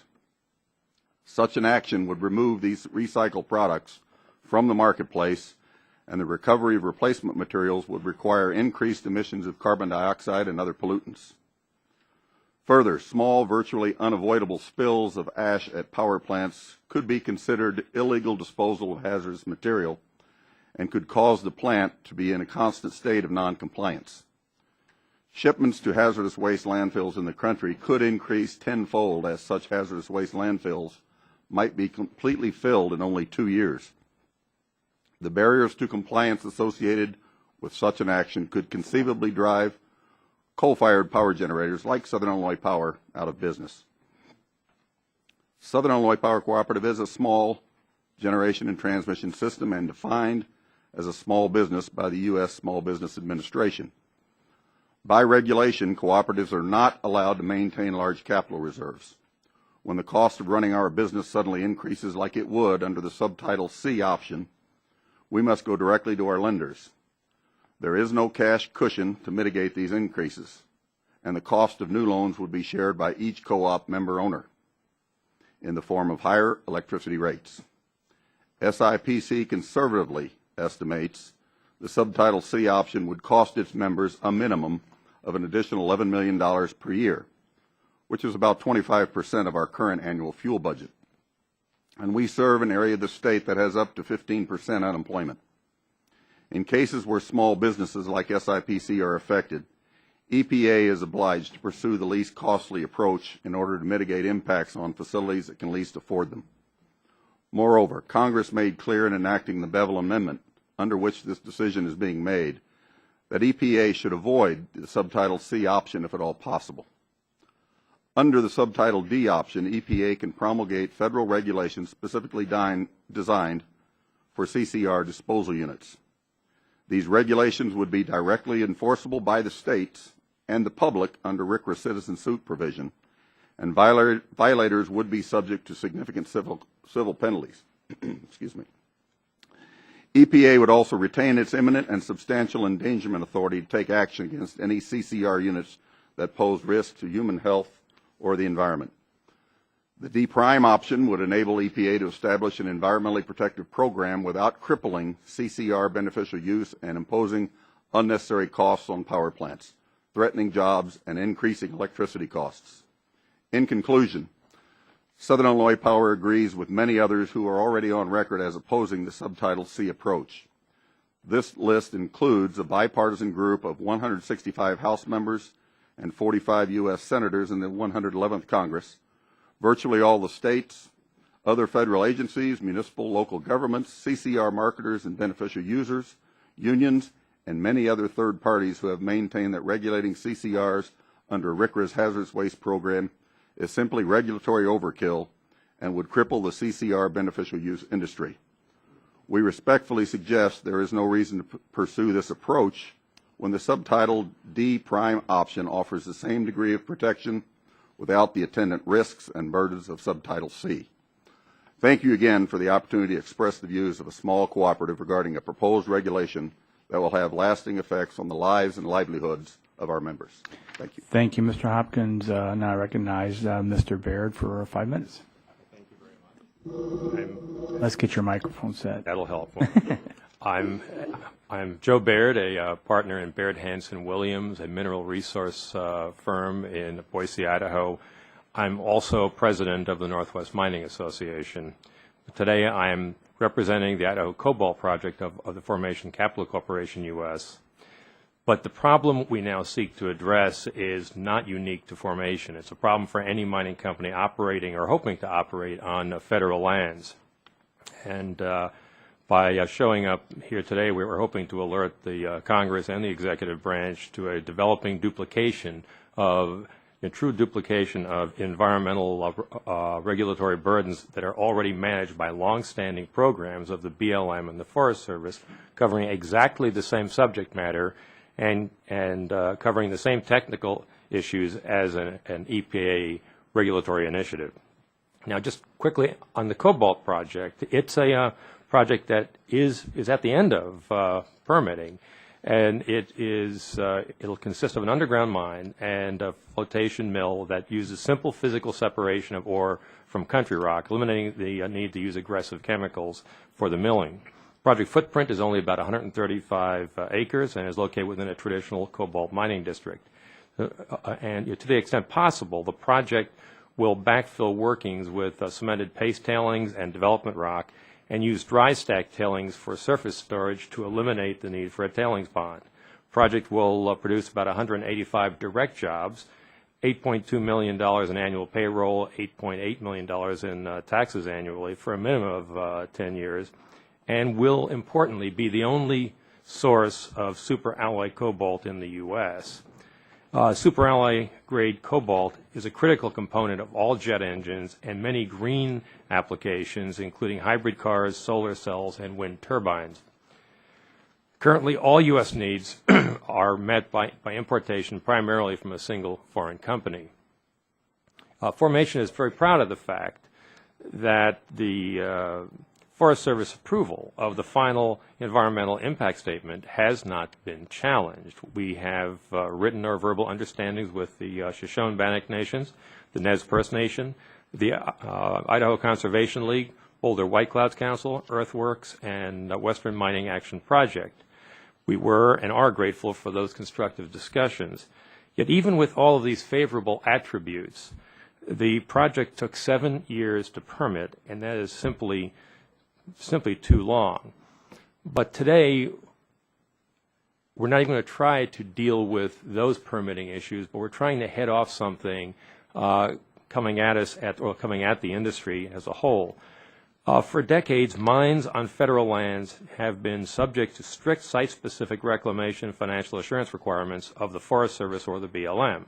The Cobalt Project is on land managed by the Forest Service, but EPA is developing its own financial assurance requirements for all hard rock mines, including those already subject to financial assurances of the BLM and the Forest Service. If EPA proceeds as they are currently planning, it would end up causing financial assurances to be bonded, to be cash bonded, actually, beyond what the Forest Service or the BLM determines is actually needed to protect the environment. This dead capital requirement would unnecessarily force termination of many existing mines, jobs, public and private revenue streams, and hamper creation of new mines supplying strategic and base metals and materials necessary to sustain U.S. manufacturing jobs. Implicit in EPA's position is that Forest Service BLM programs are managed so incompetently that as a class, mines on Forest Service or BLM lands constitute a degree and duration of risk that that causes EPA to must duplicate the long-established Forest Service and BLM programs.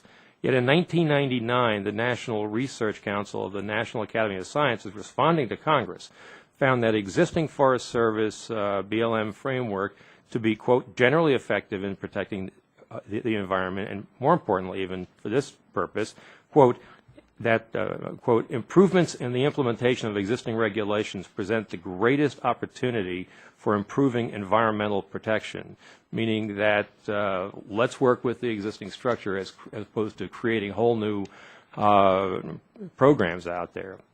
So just to wrap up, the Idaho Cobalt Project and many other mines, existing and future, are critical to the survival and the revival of the U.S. manufacturing sector, which depends on mine products as feedstock. Mining and manufacturing produce some of the best paid jobs and best tax revenue streams in the entire economy. Permitting of hard rock mines in the U.S. is already a long and costly process, particularly when compared to our business competitors in the world.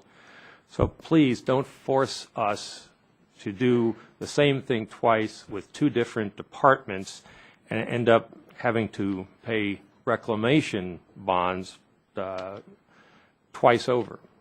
Thank you very much for your time. Thank you, Mr. Baird. Now I'd like to recognize Ms. Kinter for 5 minutes. Thank you. Good afternoon. My name is Marcy Kinter, and I'm the Vice President of Government and Business Information for the Specialty Graphic Imaging Association, or SGIA. Thank you for the opportunity to address you this afternoon regarding a timely industry concern.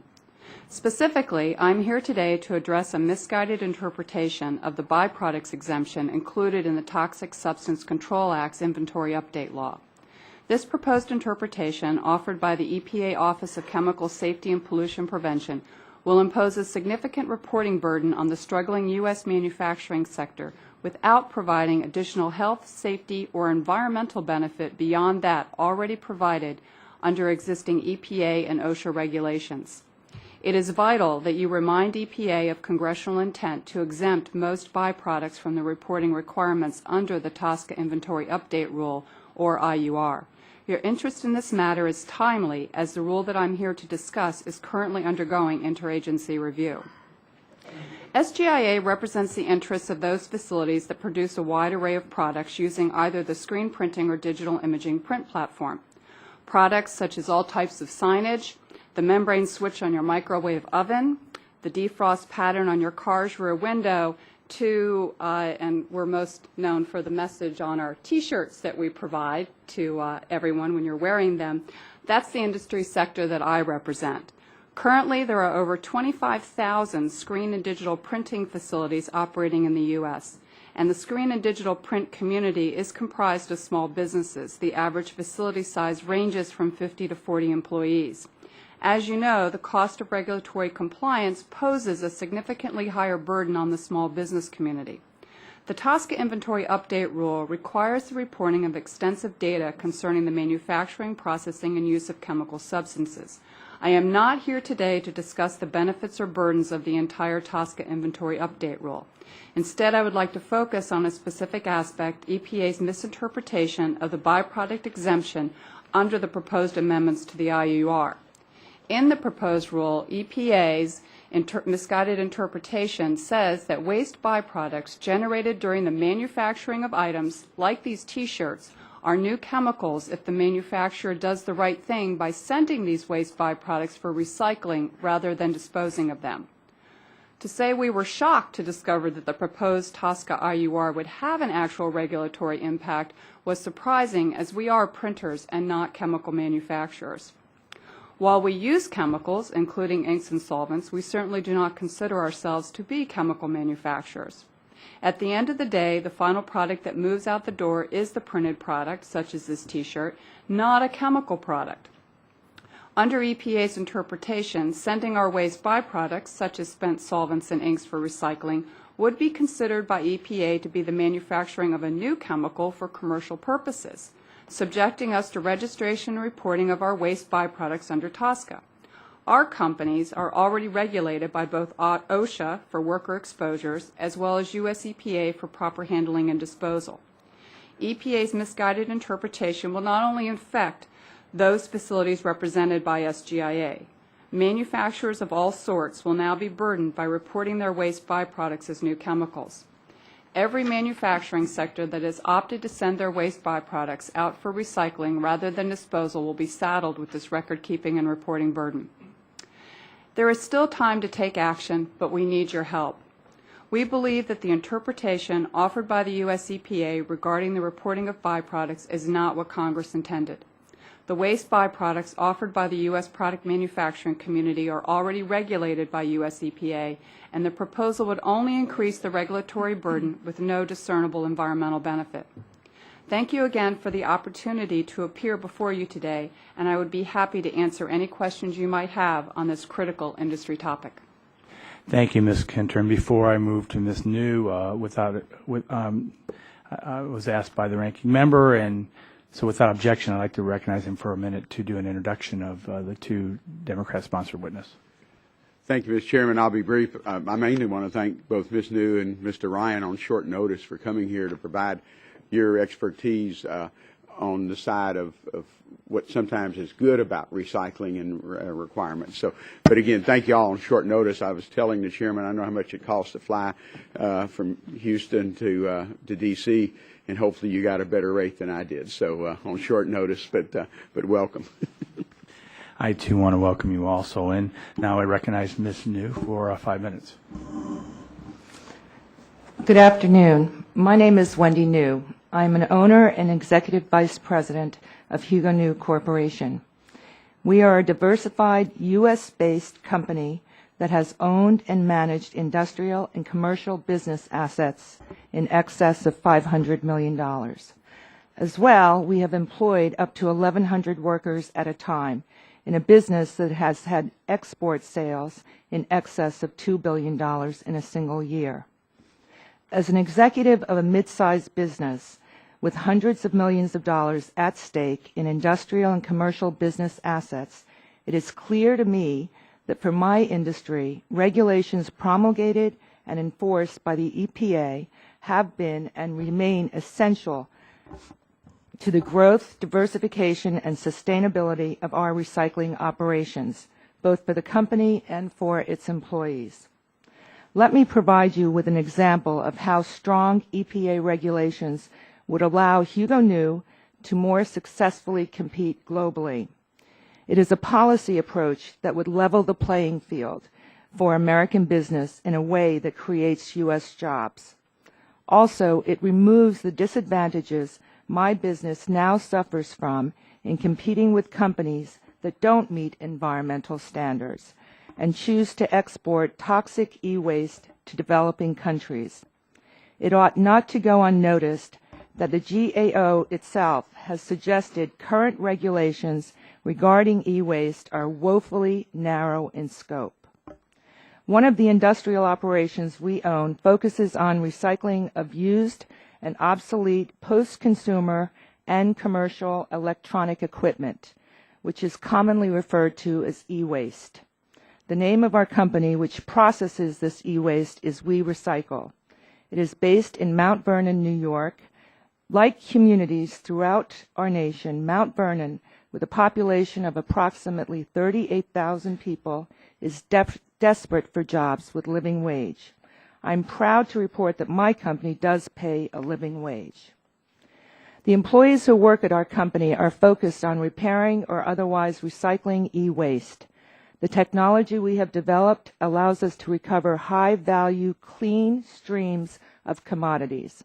These commodities are then sold to the best industrial consumers domestically or are exported to industrial consumers around the world. But Hugo New Corporation could be doing more, recycling more and hiring more workers, if we did not have to compete against the low-road actors in our industry.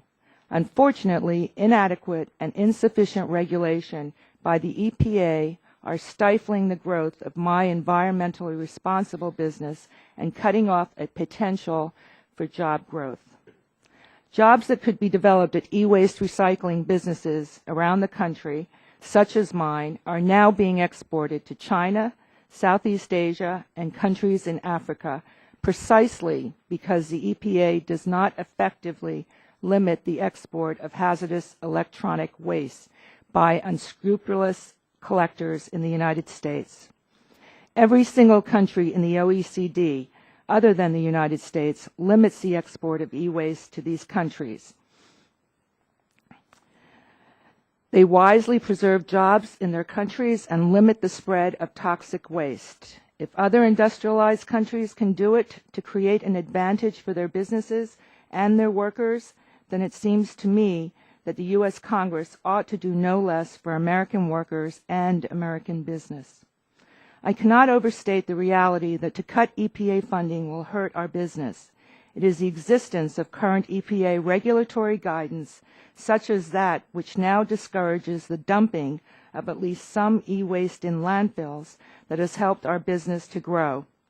EPA regulations add economic value to our investment because we are a recognized environmentally responsible company, adhering to high standards and known to be well managed. Our business customers have confidence in our ability to recycle e-waste responsibly. Of course, as I said earlier, much more can and should be done. Indeed, this point was made in a September 17, 2008 Government Accountability Office report, which said this, quote, EPA could amend RCRA regulations to cover exports of used electronics where risks exist to human health or the environment when reclaimed for reuse or recycling, an action that, if implemented, could bring U.S. export controls more in line with those of other industrialized countries. The current limited and, in my view, inadequate approach by the EPA needs to be replaced with regulations that will level the playing field for responsible recyclers like my company. A failure by Congress to do so is a choice from the perspective of my business to favor a policy that curbs jobs growth, stifles business expansion, and tilts the playing field in a way that advantages low-road recyclers and costs American jobs. Thank you. Thank you. Now I'd like to recognize the Honorable Mr. Ryan from the attorney from the county in Texas, and you're recognized for 5 minutes. Thank you very much. Check your microphone to see if there's a button at the bottom of the base. Now it's even greener. Well, that's very appropriate, isn't it? It goes from a very light green to a green. And may I say again, thank you very much for allowing me to appear today and talk about a success story working with the EPA. I am Vince Ryan, the Harris County Attorney. Harris County, Texas, is the third most populous county in the U.S.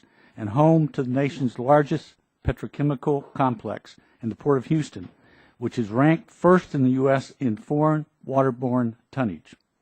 With a strong industrial base, Harris County has fared better than some other regions of the U.S. in these economic hard times. With property taxes declining, which is the basic revenue source for local governments in Texas, our local government of Harris County also faces a significant budgetary shortfall. Yet we understand that providing healthy communities in which our residents can work and strive towards a better quality of life with cleaner air and water quality remain a high priority. Let me add, I've been county attorney since January 1st of 2009, but before that I was a Houston City Council member. Before that I was an assistant county attorney, actually the first assistant in that office. So my experience spans almost 30 years dealing with these issues in Harris County and for Harris County. I'm here today in my capacity as the elected county attorney, but also representing Harris County government as spoken through the Commissioner's Court, which is the governing body generally of Harris County government. And we are sincerely grateful for the work the EPA and EPA Region 6 are doing to end the severe contamination of Galveston Bay, San Jacinto Bay, and the waterways leading to both by the San Jacinto dioxin waste pits. And we urge the EPA, with congressional support, to continue using appropriate and forceful measures where necessary to achieve effective solutions for this site and, quite frankly, similar sites throughout not just Texas, but the United States. And we urge this committee and Congress to support these efforts. A little bit of history.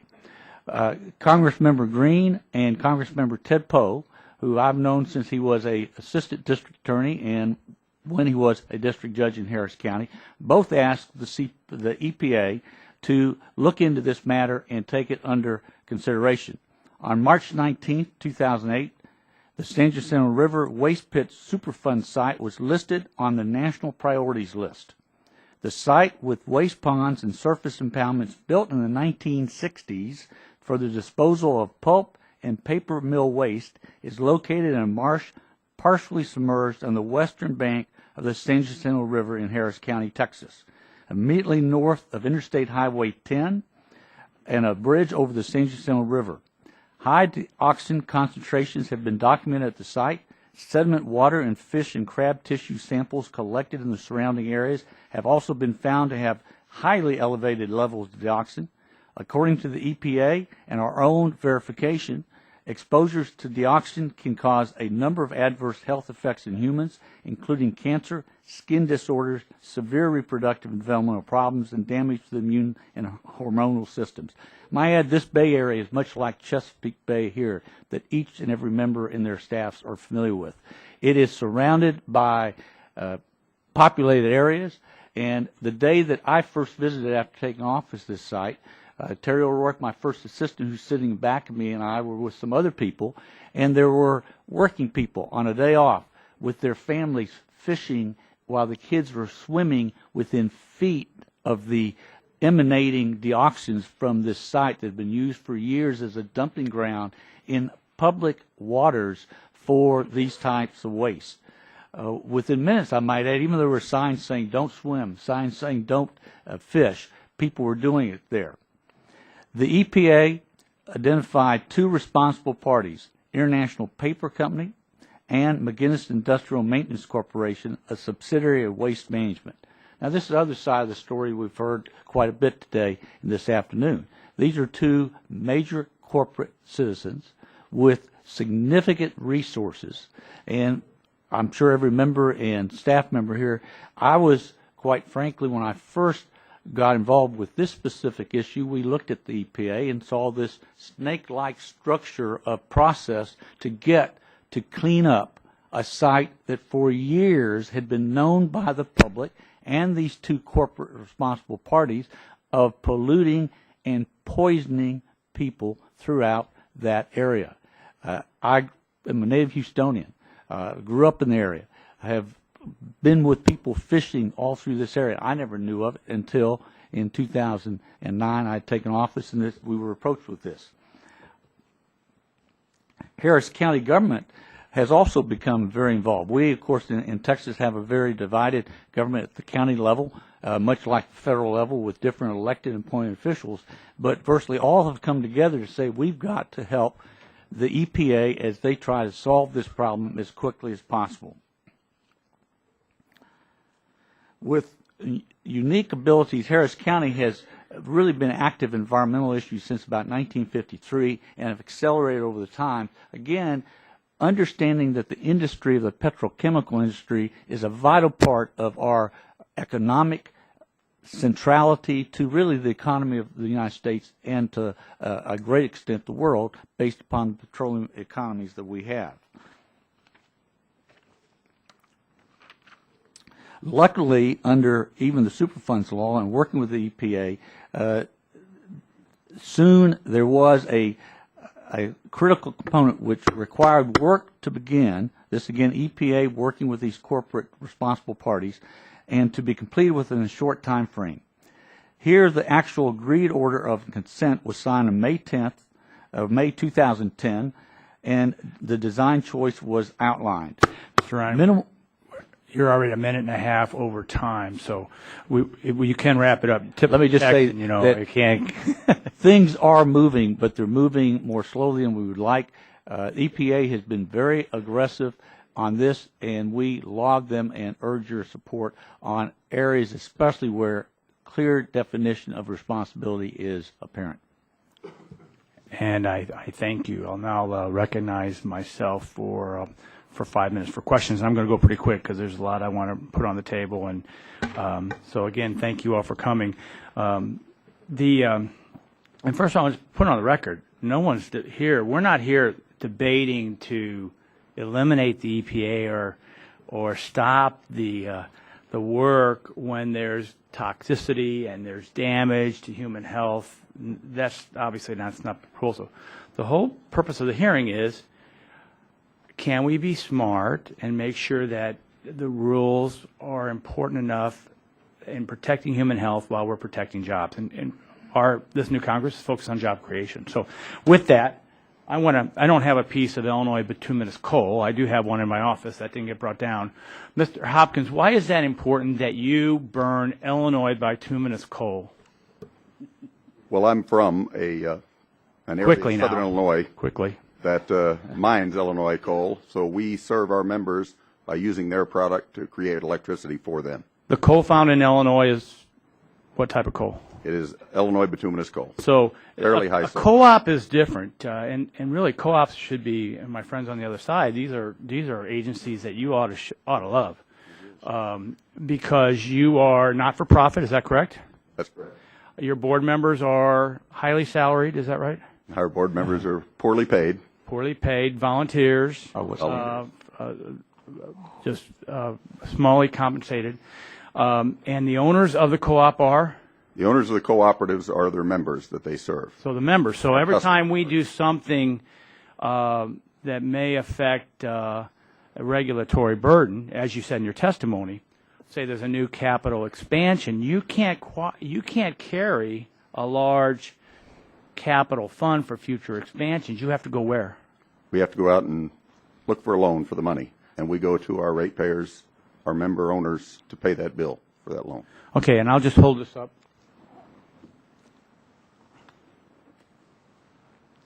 The same picture. They've seen at least 6 years. These are Illinois coal miners. Mining bituminous coal, and because of many companies didn't do it. You did it out of complying with the needs to create electricity for your members, but also protect coal miners' jobs. So you did the capital expense to do a scrubber, correct? That is correct. We installed scrubber in 1978. And the companies that did not do scrubbers, guess what they did to these miners? They fired them. Okay? That's the effect of regulations, and we want to applaud you for doing the right thing. I want to hold up this.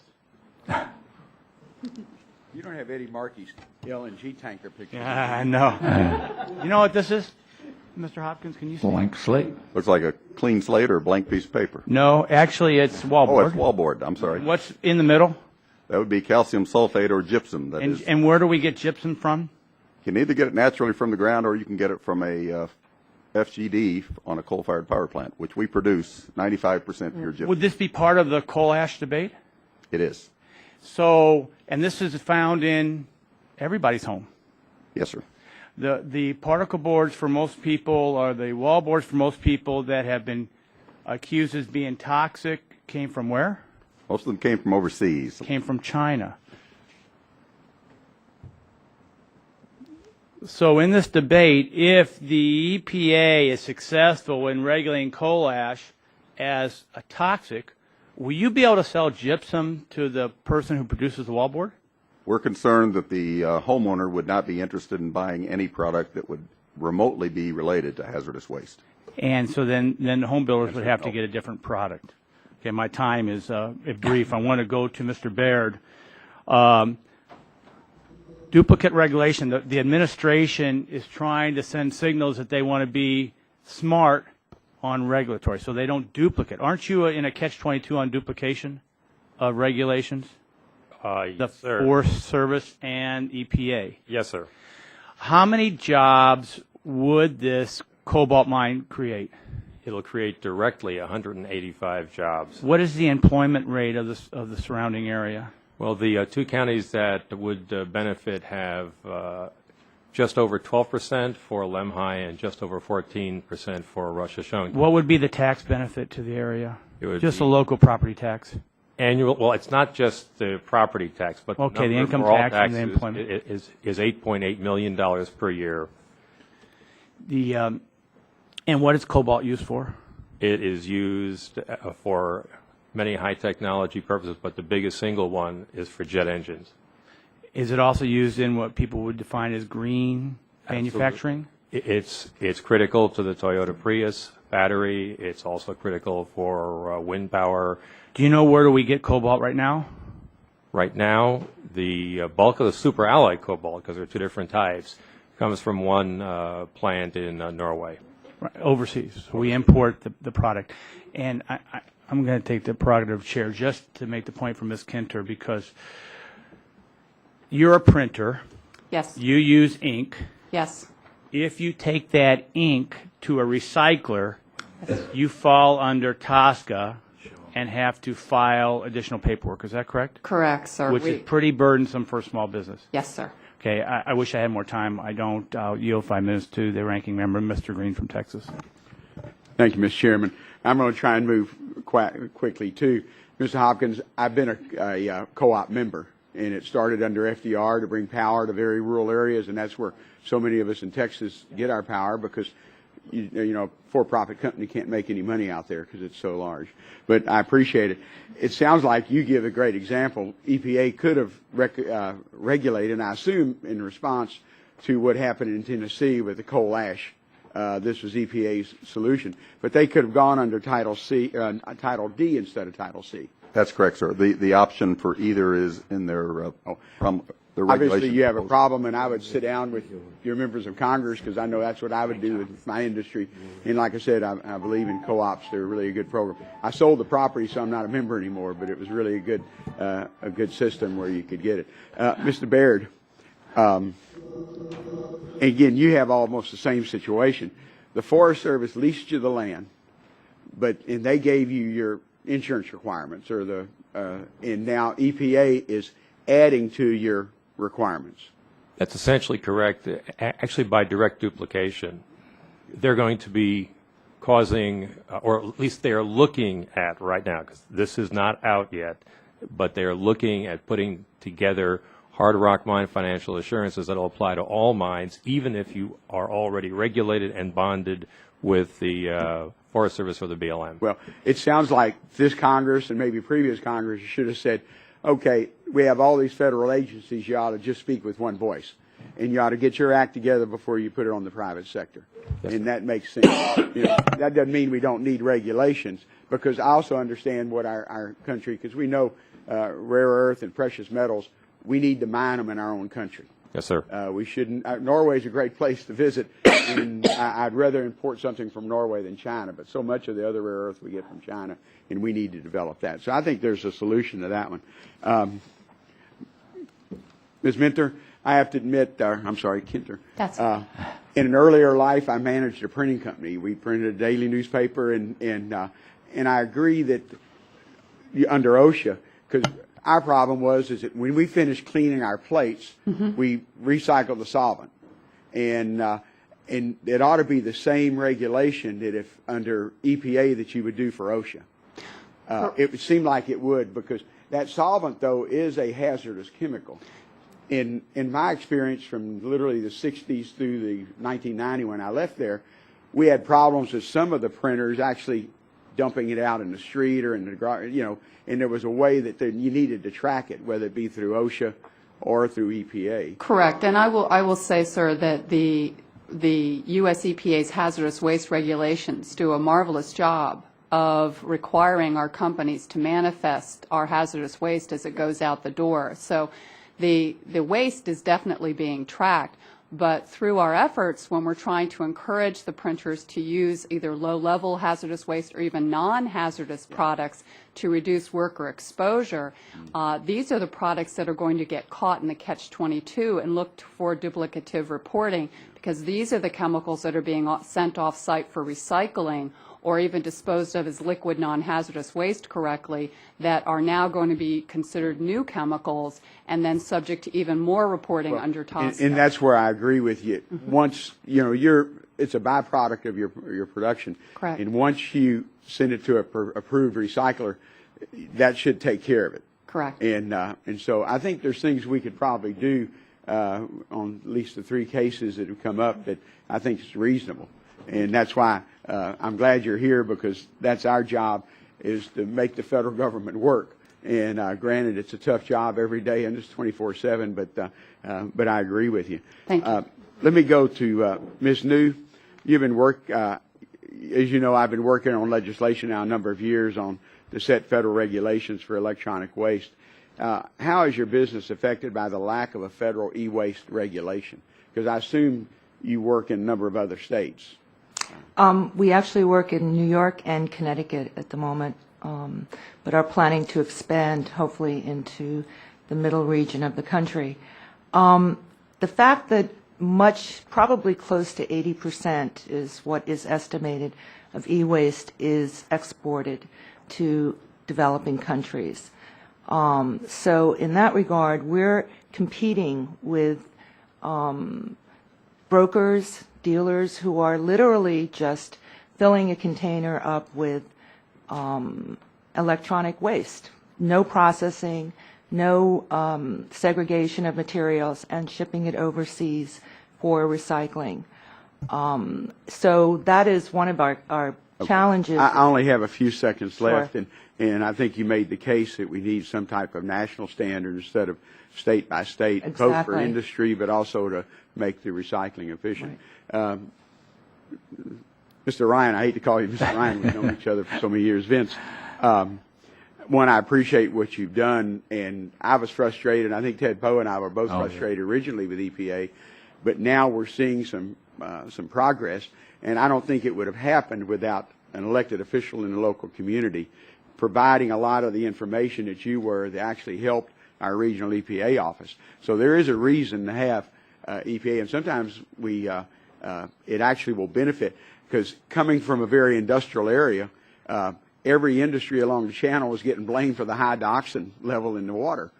But we couldn't find it until we found out that, 40 or 50 years ago, that was dumped there, and we ended up, and so all my other plants were really happy because they said we were getting a black eye because of what happened before we had an EPA.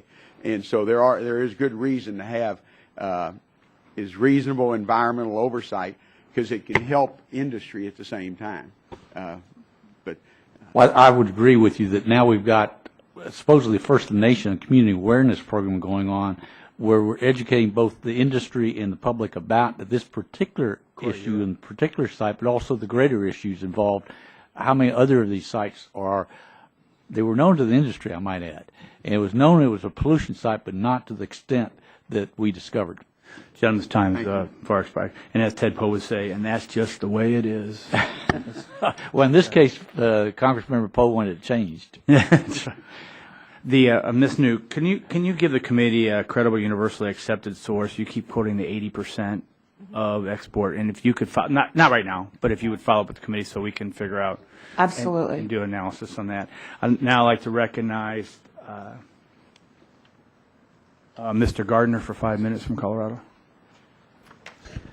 Thank you, Mr. Chairman. My district in Colorado represents an area that is energy rich, a lot of agriculture opportunities, clean energy opportunities. We have it all. We have wind power. We have oil and gas development. We have solar companies that are doing great things. It's interesting to see over the past several years, farmers on the Eastern Plains who used to have people that would come by and collect their used oil and pay them to collect their used oil so that they could recycle it. And now the farmer themselves are paying to have somebody, the same person, now the farmer is paying to have them collect it. So they used to receive money for their spent oil. Now they're paying to have somebody pick up their spent oil. And in a lot of areas, it's because of increasing regulations. But as you've heard from so many people on the committee, regulations aren't a bad thing if they're done right and done with a common sense point of view. And so hearing from many of you talk today, a quick question for Ms. Kinter.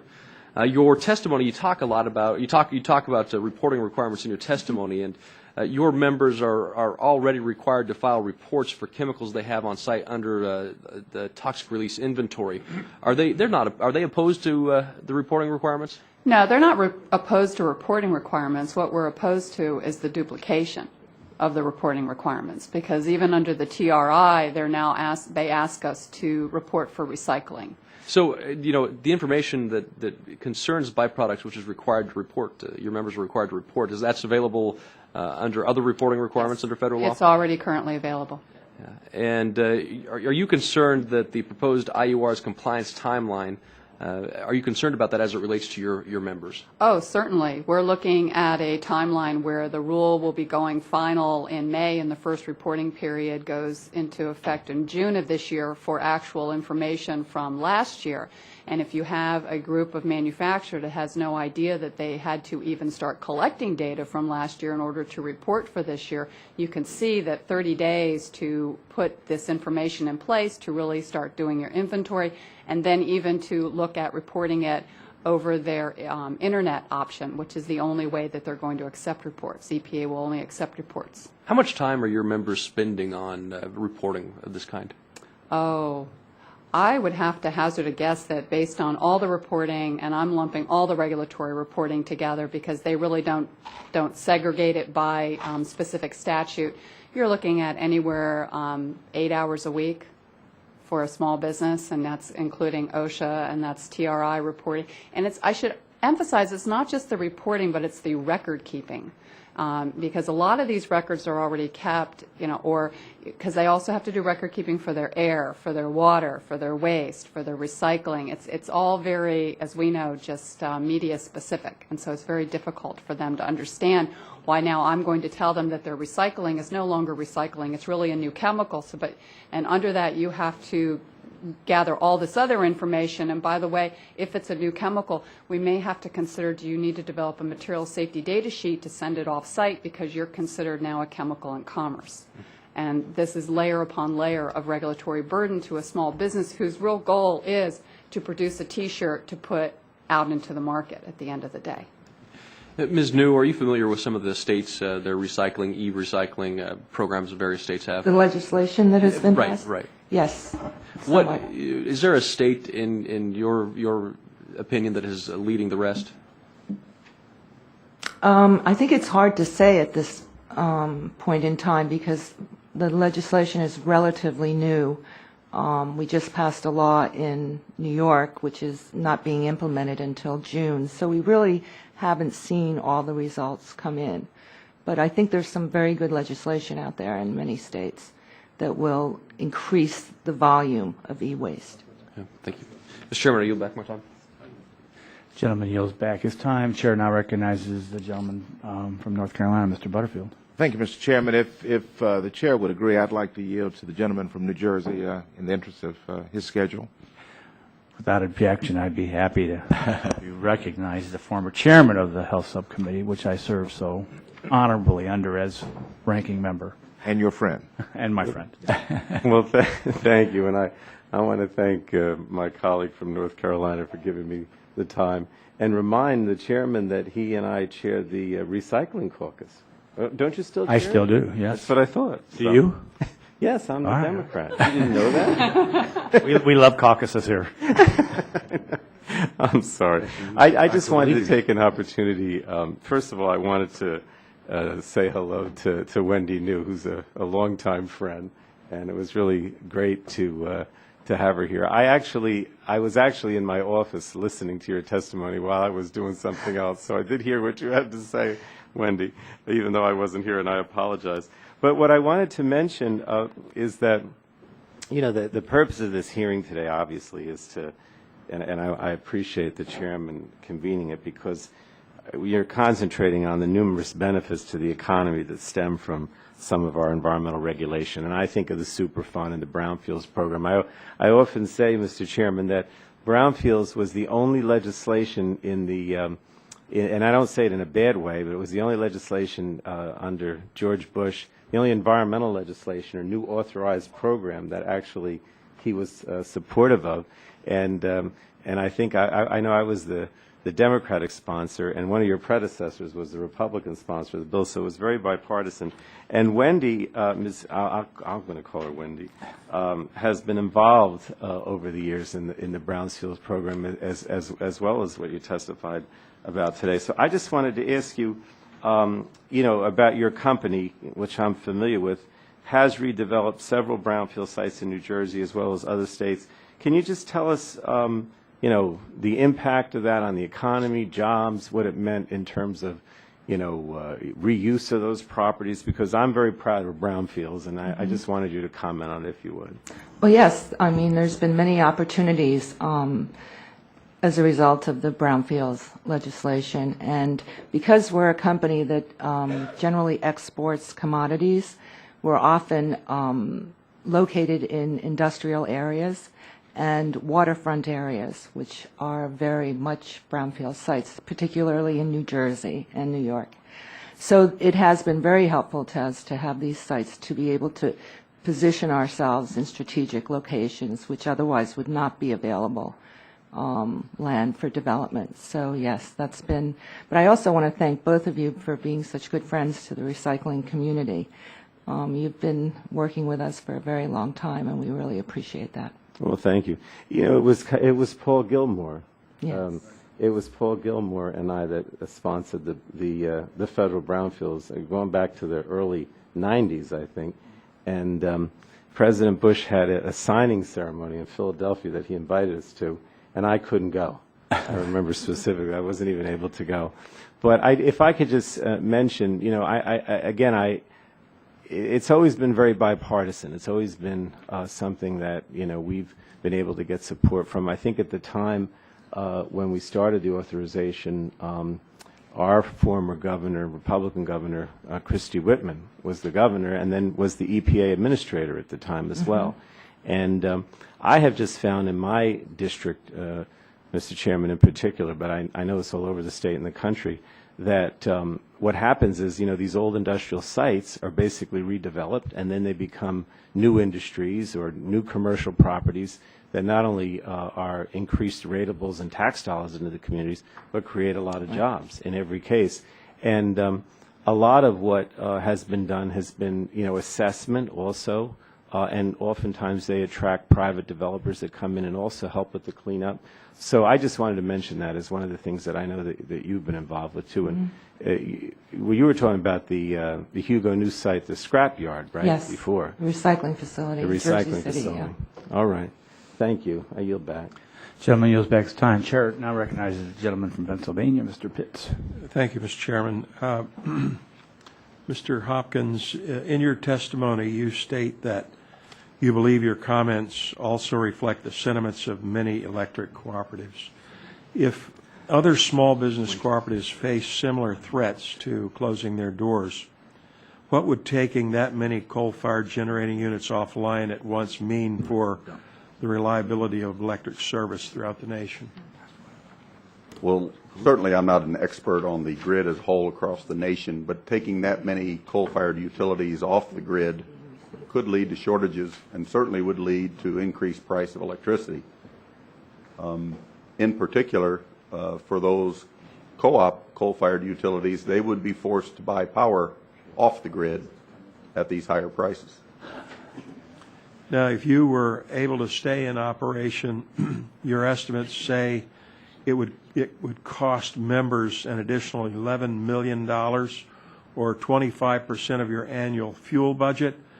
With such a significant increase to your operating budget, how much of that cost would be passed on to the users in the form of rate increases? All of that money would be passed along to our rate payers and our members. Mr. Baird, you quoted the President's recent executive order in which he said he's firmly committed to eliminating excessive and unjustified burdens on small businesses and to ensure that regulations are designed with careful consideration of their effects. In your view, is the regulation that you testified about today an excessive and unjustified burden? Yes, sir. But to be fair to EPA, it's a program that is developing, is not an actual regulation yet. But yes, it would certainly be excessive and burdensome. Do you think it was designed with careful consideration as to its effects on you? I do not, sir. Are you hopeful that this administration will cancel it? I am. I'm actually very hopeful that once there is light placed on this and people understand this is truly just a duplication of something that's already addressed on federal lands by the BLM or the Forest Service, I think we'll get this taken care of, but the earlier the better. Mr. Hopkins, what's your opinion on that? Are you hoping that doesn't apply to our business? Okay. What about federal lands? Ms. Kenter? I'm sorry, could you repeat the question again? Yes. Are you hopeful that this administration will cancel it? Yes, very hopeful, sir. Okay. Ms. Kenter, you believe that this new regulatory burden on your small Main Street printing business will not increase environmental protection. Then why, in your opinion, is EPA persisting with it? We really don't know. That's a very good question. We were very surprised to learn that our recycling products that our members are sending out the door for legitimate recycling are now considered chemical feedstock for new chemicals. And so we're not really quite sure what their rationale is behind the adoption of this interpretation of byproduct. Ms. New, you testify that cutting EPA funding to do its work will hurt our businesses and our economy more generally, is the quote. Do you believe it is government's job more broadly to create economic winners and losers? Well, I think by virtue of any action, we're creating winners and losers. And I fear that any significant cutbacks in EPA will result in very little or no enforcement, which is something that really is of great concern to us. That is what levels the playing field. It's not necessarily new rules, new regulations. It's sometimes just a matter of enforcing existing rules and regulations across the board. Since your business model is based upon investment, does out-of-control spending by the federal government hurt your access to capital? Well, I'm not sure that I'm in a position to answer that question, but I must say that I think that access to capital is a serious concern today for many businesses. And so I would have to agree with you on that. Thank you, Mr. Chairman. Gentleman's time has expired. Chair now recognize the gentleman from North Carolina, Mr. Butterfield, for 5 minutes. Thank you very much, Mr. Chairman, and thank all of the witnesses for your testimony today. Mr. Chairman, I've been looking forward to working with you. I have joined this committee voluntarily because I think we need a better conversation in this country about environmental policy. As we talk about deficit reduction and other great issues facing our country, we cannot lose sight on this important issue. To protect the environment, we must have rules. There's no question about that. We must have not unreasonable rules, but we must have what I call common sense rules. History has clearly demonstrated that the American economy has actually thrived under common sense rules that protect our environment. Since the establishment of the Clean Air Act in 1970, GDP has grown by more than 200%. If anything, the major economic stumbles have been caused by unsustainable bubbles created by unchecked bad players and a lack of clear and enforceable boundaries, not by common sense rules that seek to preserve our air, water, and quality of life. And so I support the President's environmental goals, and I support the Environmental Protection Agency, and I look forward to a good, robust debate as we continue this process. Let me address, in the time that I have remaining, very briefly to Mr. Baird. Mr. Baird, I am told by my staff that according to EPA, the hard rock mining industry has contaminated 3,400 miles of streams and 440,000 acres of land. Does that seem to be a true statement? I honestly have no idea what those numbers are based on. Well, the EPA, and I'm depending on this data, it says that 3,400 miles of streams and 440,000 acres of land have been contaminated. Would you agree that contamination from hard rock mining should be prevented, or if Yes, sir. If it occurs, it needs to be cleaned up? Yes, sir, absolutely. But most of what they're talking about there are historic practices that have not been used in many, many years. I'm also told that the federal government has spent $2.6 billion over the last 10 years cleaning up abandoned hard rock mines. Would you agree or disagree? That's probably true, again, of historic operations using practices that are no longer used anymore and could not be done without permitting, without bonding, without all of the issues. $2.5 billion is a lot of money. Do you think it's appropriate for the taxpayers to be on the hook to clean up contamination caused by mining? No, sir. So you think it should be the responsibility of the affected industry to do the cleanup? Of the PRP, of the people who caused it? Yes, sir, I do. All right, Mr. Chairman, I yield back. Gentleman yields back. The chair now recognizes the gentleman from New Hampshire, Mr. Bass, for 5 minutes. Thank you, Mr. Chairman. I want to thank you and the ranking member for calling this very interesting panel.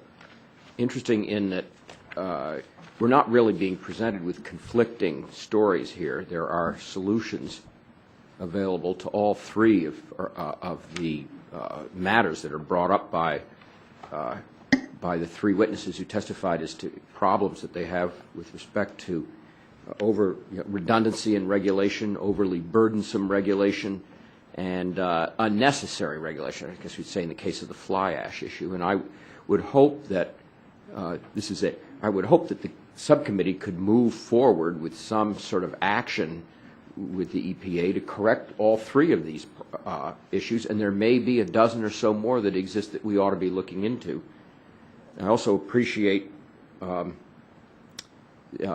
Ryan's testimony about the critical nature that critical role rather that EPA has played since its inception in the early 70s to protect human lives, to reduce the instances of environmentally caused illnesses, and to create, in many instances, a reasonable balance between unfettered industrial expansion and over-regulation.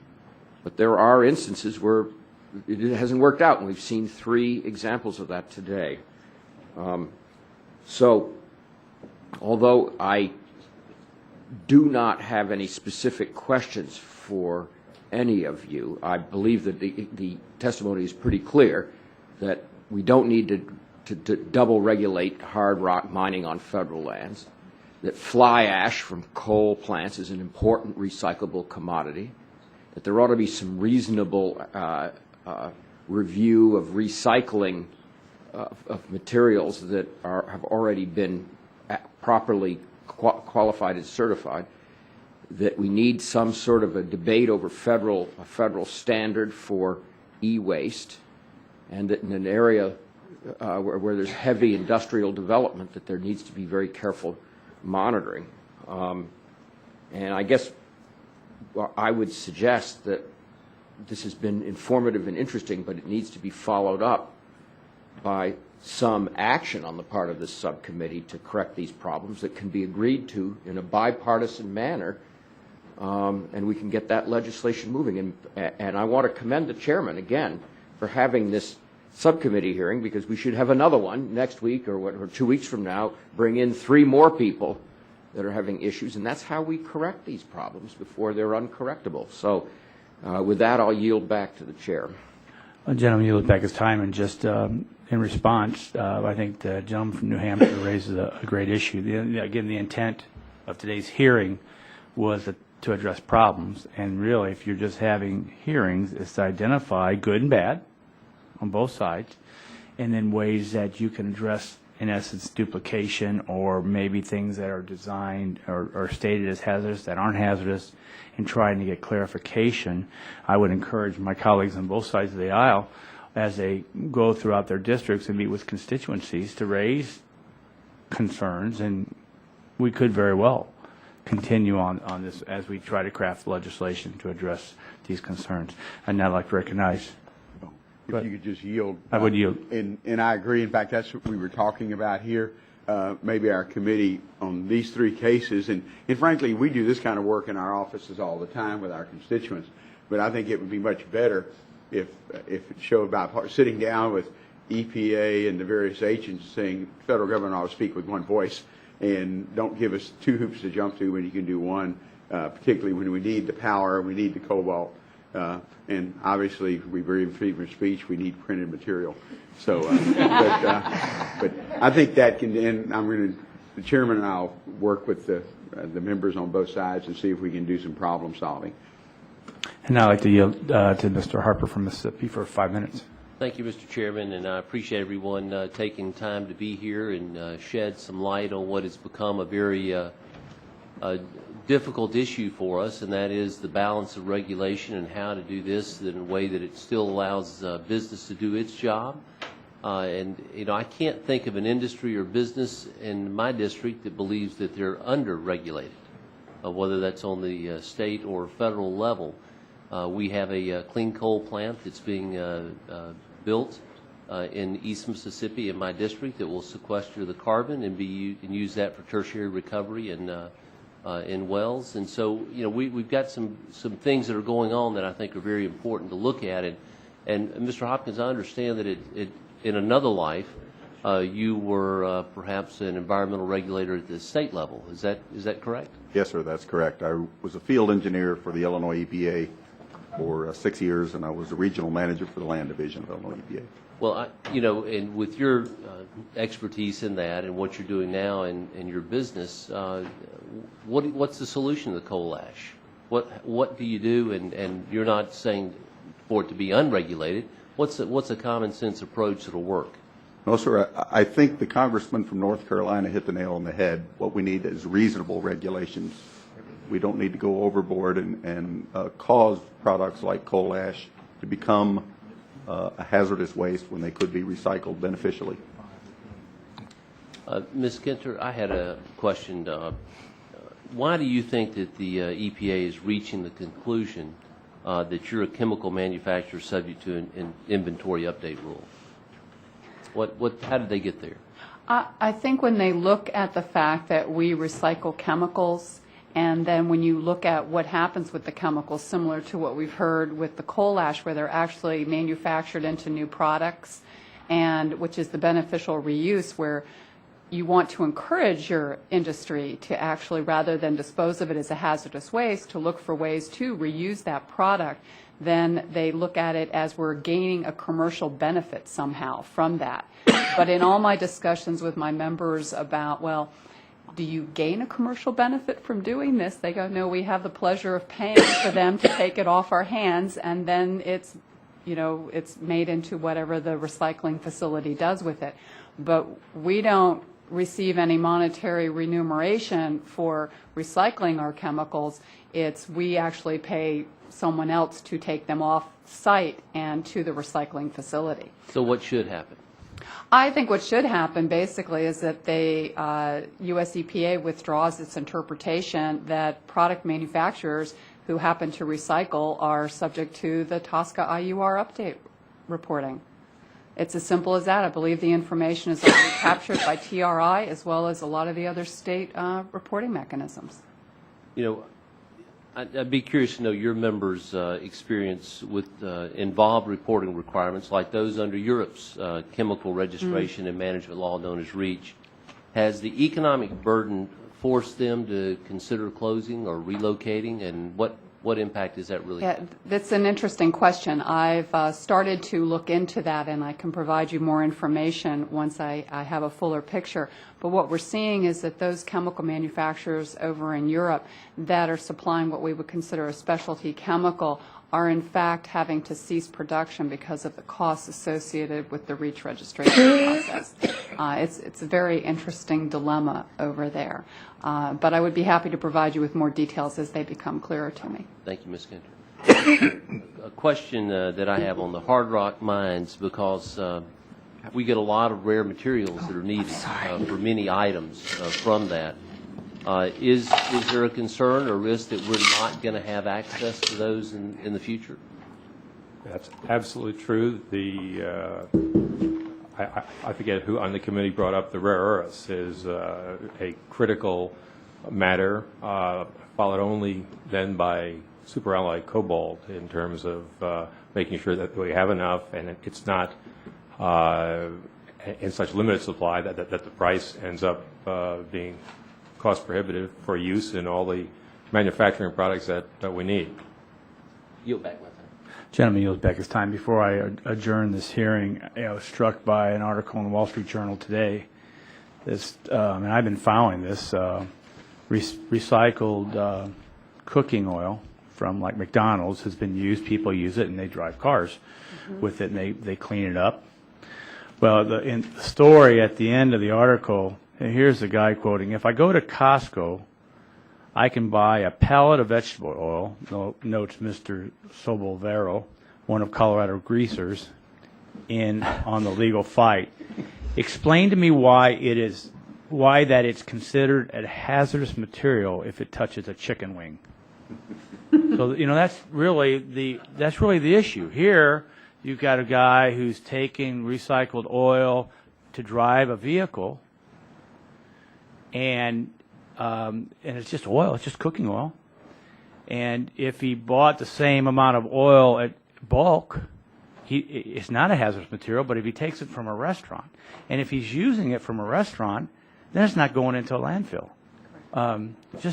I think that's the part of the issue of jobs, common sense, and bringing back some semblance of again, common sense, which maybe we'll move on legislation based upon a lot of the hearing here. We appreciate your time and your effort, and thank you for that. And I will say the hearing is adjourned. Thank you. Thank you very much. We had an instance where we shut down.